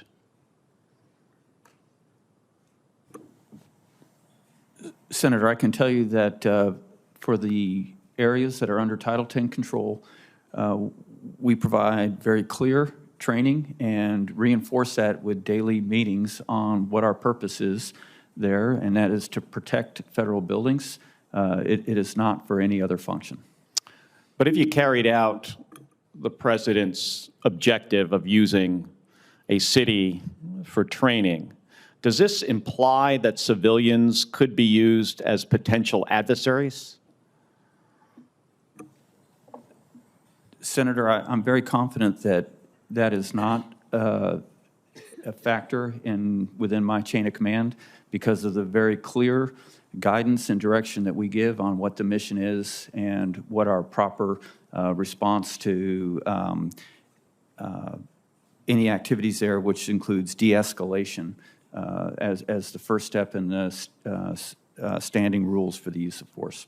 So what do you think the president meant by that statement? Sir,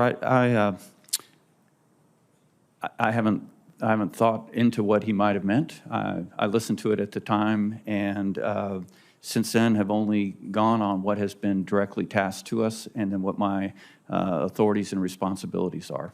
Would it ever be okay to regard U.S. citizens as adversaries or enemies?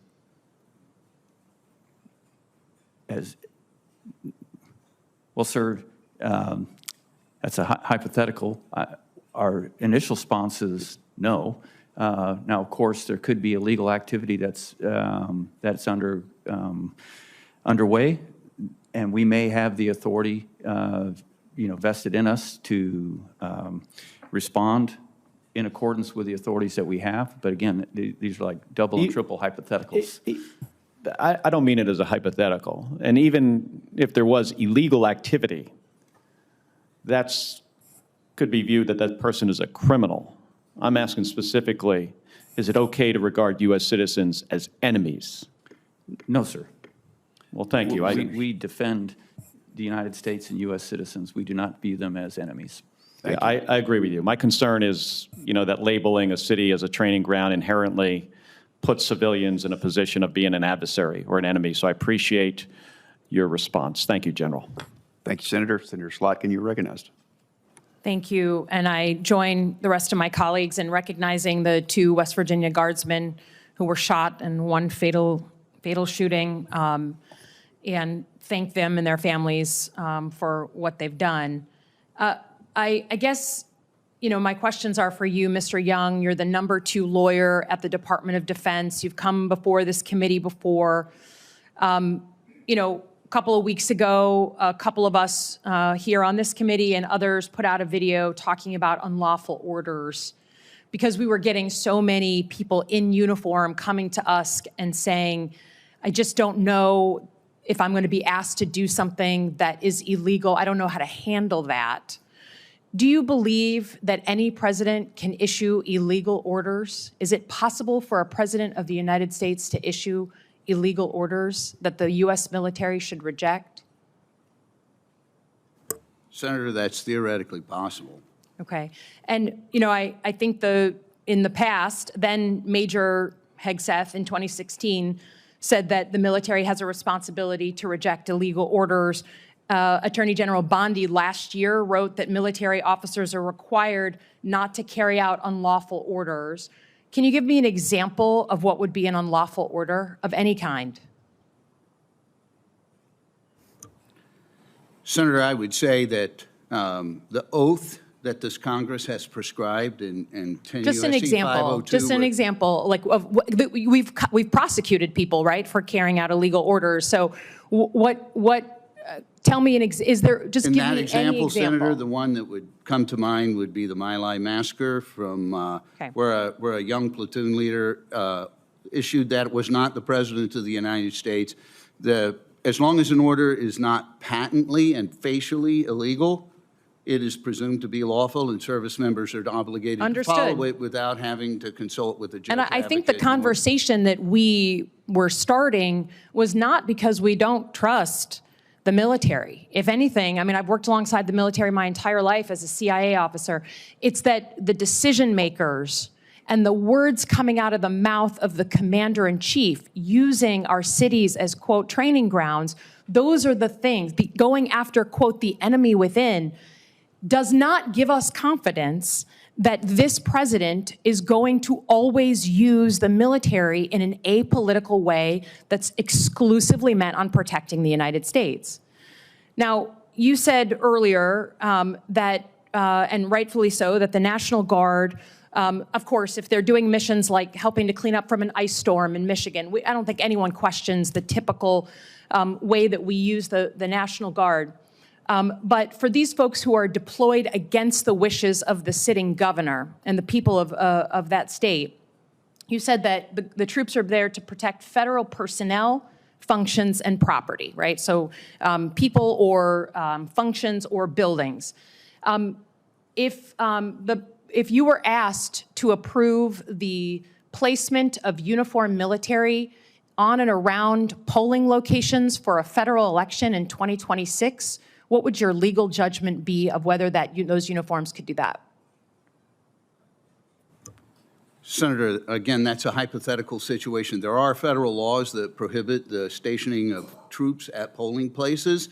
However, right, the question would be whether or not the degree to which that would apply in a non-federalized status under Title 32, and it would depend on the status of the personnel and the mission parameters that are being contemplated. So it's possible that if you were asked, if you said, look, we've got a problem in Chicago, right? We've talked about federal troops in Chicago. We need to put uniformed military surrounding polling locations in downtown Chicago. Are there circumstances in which you would approve that? Senator, I would say this, is that during COVID, when many poll workers were unavailable, many state and local jurisdictions But you can understand, I understand during COVID, but you can understand that when there's a trust deficit, right? When the President of the United States says we have to go after the enemy within, and that if he loses an election, it's because it was rigged, his words, that the idea that we'd put uniformed military surrounding polling locations, for you to not understand what that means to the American public, the playbook of authoritarianism that I've seen as a CIA officer play out over and over and over again in other countries, for you not to understand that that sends a shiver down the spine of every American, and should, whether you're a Democrat or Republican, that's why there's a trust deficit, is because there are some circumstances in which you would use the military in the middle of our democracy like that. And I continue to believe it's not our uniformed military that have a problem, it's the leaders who are directing them and these missions. Thank you, Senator. Senator Rosen, you're recognized. Thank you. Well, I want to thank Chairman Wicker and Ranking Member Reed for holding this hearing. And like the rest of my colleagues and all Americans, my heart breaks for the murder of Specialist Sarah Beckstrom and the shooting of Staff Sergeant Andrew Wolf, who is thankfully recovering. My deepest condolences go out to their families, to the members of the West Virginia National Guard. And there's no question that American cities like Washington, D.C. face real public safety challenges. We need to tackle those directly by supporting and investing in local law enforcement. We need to strengthen community policing strategies. We need to address the root causes that drive crime.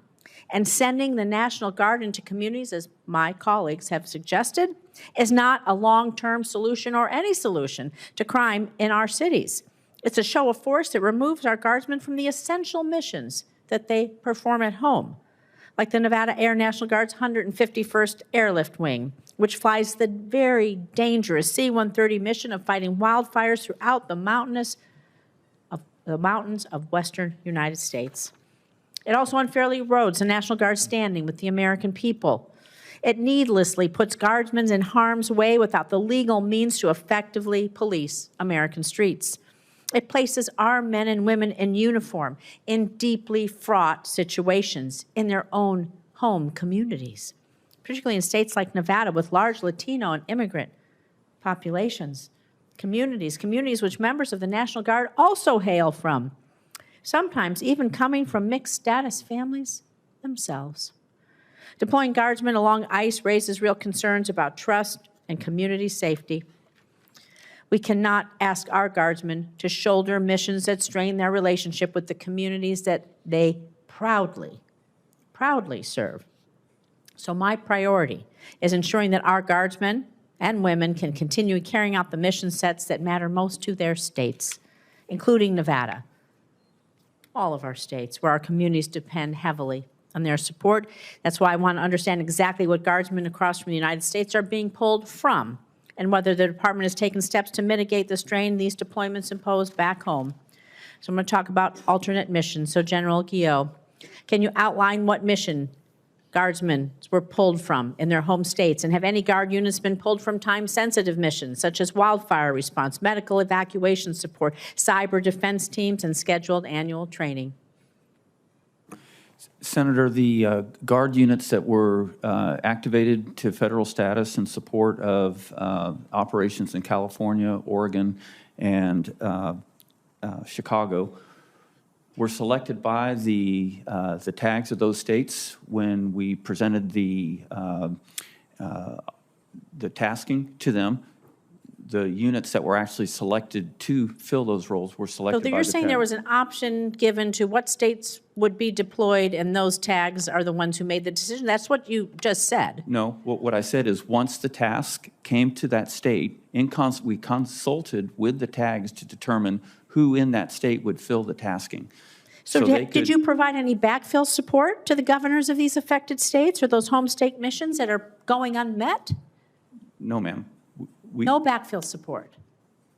No, we don't have forces to provide backfill, ma'am. We were tasked to fill. The states were tasked with the order, and then what I'm explaining is that we worked with the tags to make sure they picked the best units for that mission from within their state. Have did the governors of these states raise concerns about losing their personnel during peak operational periods? And if so, can you share with us those concerns? Ma'am, I have not received any concerns. Okay. Mr. Divelson, can you walk us through how the department weighed federal deployment demands against state-level mission requirements before deciding to move these personnel, please? Absolutely, Senator. In the department, as the coordinating lead for these particular mobilizations, we consult with the National Guard Bureau, the Joint Staff, we speak with OGC, we speak with the Comptroller, and we make sure that we are balancing all of those different needs to provide the best advice to the Secretary in how these troops are mobilized. Thank you. So I have just a few seconds left. So General, I'm going to go back to you. I want to know, from your perspective, are Guardsmen being placed in situations where they're working in close proximity to ICE or otherwise involved in sensitive community interactions, and what guidance has been given to avoid eroding trust in diverse communities, as my esteemed colleague deferred to? And what is the division of mission responsibilities between DoD and ICE? Thank you. Senator, the difference between the duties of ICE and the Title X forces is extreme. The Title X forces are only there to protect the federal facilities. Sometimes it's an ICE building, but in other cases it's Los Angeles. It is not. It's a federal building. I've seen them just walking around parks in my neighborhood here in D.C., so there are no federal buildings around where my apartment is. Senator, I have to make the distinction there. I'm only responsible for the forces that are under Title X authorities, which are in Los Angeles, Oregon, Chicago, and at Fort Bliss. I do not have any command and control over the forces in Memphis or here in D.C. Thank you. Thank you, Senator. I believe Ranking Member Reed has additional questions. Well, thank you very much, Mr. Chairman. I want to follow up, Mr. Divelson. You told me at the beginning of the hearing that the National Guard Quick Reaction Force already existed, but I understand that's not accurate, that the Secretary of Defense ordered the establishment of this national QRF on September 27th of this year. Not only that, he ordered that they be trained for specifically, and I quote, civil disturbance and law enforcement missions, and to be available for immediate nationwide deployment, ready to deploy within 8 hours, 12 hours, and 24 hours notice with weapons. Can you clarify your earlier answer? Mr. Ranking Member, thank you for the opportunity to clarify the statement from before. The Secretary ordered the establishment of a new unit. You are correct in that. However, it is an old unit that will be repurposed to create that new unit. The National Guard Bureau refers to that as the HERF-DERF, Homeland Response Force and Domestic Response Force. And so we are repurposing something that already exists to create that newly established unit. Now, the Secretary explicitly directed this QRF to be used for law enforcement. How would that be allowable under Posse Comitatus and the Title X authorities? Senator, if I may, that is probably in the legal lane, and I have some background on the way in which these forces have been used historically and mustered within the states, having been the General Counsel of the National Guard Bureau. Many states, every state generally, will have an element of their force that they identify to be on a more ready recall notice. And so some states that may be 50 people, some states it's 700 people. Those forces are the ones that will be able to muster to their location quickly. And technically, when they come in that status, sir, they would be non-federalized, and therefore the Posse Comitatus Act would not apply to them. So you're saying that these forces would not be mobilized on a Title X mission? Senator, what I'm saying is that if needed, the primary usage of these will be domestic within the state itself.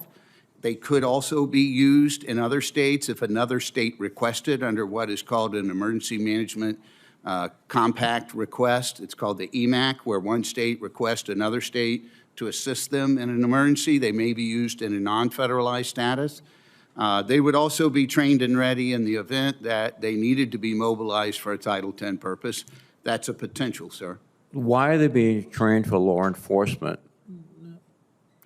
Well, sir, historically, after the events of Kent State back in the 70s, the Army and its wanted to make sure that all National Guard personnel received training in domestic law enforcement and civil disturbance operations. And so that's been a longstanding requirement for military forces, Senator. General, do you train the National Guard or urge them to train in law enforcement activities other than military police activities? Senator, when they come to Title X status, we do not train them for law enforcement.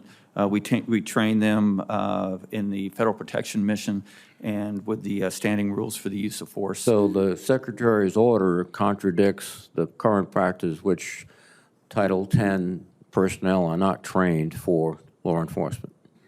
Sir, as I understand it, these National Guard members would be trained to do law enforcement activities if they are employed in their state active duty or in their Title 32 role, well knowing that if they're put in Title 10 role, that we would make it very clear that they are not allowed to execute any of those authorities, those activities that they've been trained to while they're conducting Title 10 missions. Could you just clarify under Title 32, what role would a state governor have? They would be under the state governor's control. So Title 32 status, sir. Title II. So you would have to have the permission of the state governor to deploy these quick reaction forces in a law enforcement capacity under Title 32. Yes, sir. And by that distinction, they would not. I would not be deploying them. They would not be under my command and control. Well, it's interesting that we now have a small group in the National Guard that are being trained not only in civil disturbance but in law enforcement that are being deployed, that will be able to deploy within 8 hours, some of them, with weapons. So you're telling me, though, Mr. Young, that the Secretary of Defense could not, or the President could not deploy them in a law enforcement capacity unless the governor agreed. Is that correct? Sir, no, that's not necessarily correct, right? The authority under which the president can mobilize National Guard personnel to be able to perform federal law enforcement functions and to enforce the law is technically 12406, which does not require the consent of the governor. One last piece, Senator, that may be helpful is that this training and this construct of having a readily mobilized and well-trained cadre of National Guard personnel who are well-trained with interacting with the civilian populace is nothing new. We did it in 2020 when we had 40,000 National Guard personnel in the streets all over the country. There was a similar quick reaction force. It was stood up. We used it essentially from July of 2020 through approximately January of 2021. And that was for law enforcement? Senator, they were trained for law, is my understanding, but that's 5 years ago, and I don't have the documents in front of me. That was and the cause of that deployment was what, Mr. Young? What prompted that deployment? Well, Senator, I don't know that any of them were deployed. The need for them to be deployable was that there were protests going on around in every major city, and we had at that time 40,000 National Guard personnel deployed, and when they were deploying, it was federal officials were reticent to use active component troops, and they only wanted to use National Guard personnel who had military police training, and there's only so many of them. And so as a result, because we had 40,000 of them on the street, there was a need, Senator, to make sure that they had received additional forces. If I may, I know where I'm going over time. Ranking Member, I'd like to conclude that and recognize Senator Duckworth for one remaining questions, and after that, we'll conclude. Any additional questions we'll ask to be questions for the record, please. Thank Senator you, Duckworth. Yes, thank you. So let me clarify. Mr. Dorfelson, can you commit right now that the mission of any deployment of active duty or National Guard troops domestically will never expand beyond the protection of federal buildings and federal law enforcement agents? Because in Illinois, you have Texas National Guardsmen deployed to Illinois against our governor's wishes.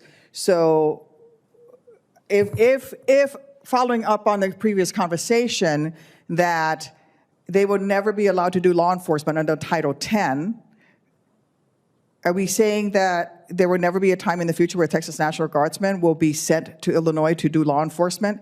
I'm confused as to how this is going to happen. So will National Guard troops domestically ever be told to carry out a mission beyond protection of federal buildings and federal law enforcement agents in any state, such as has happened in Illinois, where Texas National Guardsmen were sent to Illinois, forced down our throats? Yeah. Senator, based on what Mr. Young just went through, I can't commit to that. I think Mr. Young could go into the specifics of the legal reason why that's the case. But in the Title 10 status, as a federal troop, the president has the authority to move them into another state, such as the where Texas they will, National then Guard. you're saying that you can't commit that those troops under Title 10 orders, you're not committing, right now, let me put, for the record, everybody in this room hears you, you are not committing that National Guardsmen will not be moved under Title 10 status into a different state to perform law enforcement functions, to do a mission beyond protection of federal property Senator and protection Duckworth, of we federal understand troops? you have many more questions. Any additional questions would be questions for the record if the witnesses would. Can you let him please answer? give the best answer, please. Senator Duckworth, for that question, these troops are deployed in the 12406 status, protecting federal buildings and property. I respect the president's decision space on this one. It's something that we would evaluate in the building if we receive the order. So your answer is no, you can't commit to it. Mr. Young, I believe I can defer to him on the specific legalities of My this question one. is to you. So no, you cannot make that I commitment. understand that, Senator, but whatever would come into our office and policy, I commit that that would absolutely go through the Office of General Counsel to make sure that whatever we are doing is 100% legal under the law. Thank you to our witnesses. This concludes today's hearing, and I want to thank you all for your testimony. For the information of members, questions for the record will be due to the committee within 2 business days of the conclusion of the hearing. We are adjourned.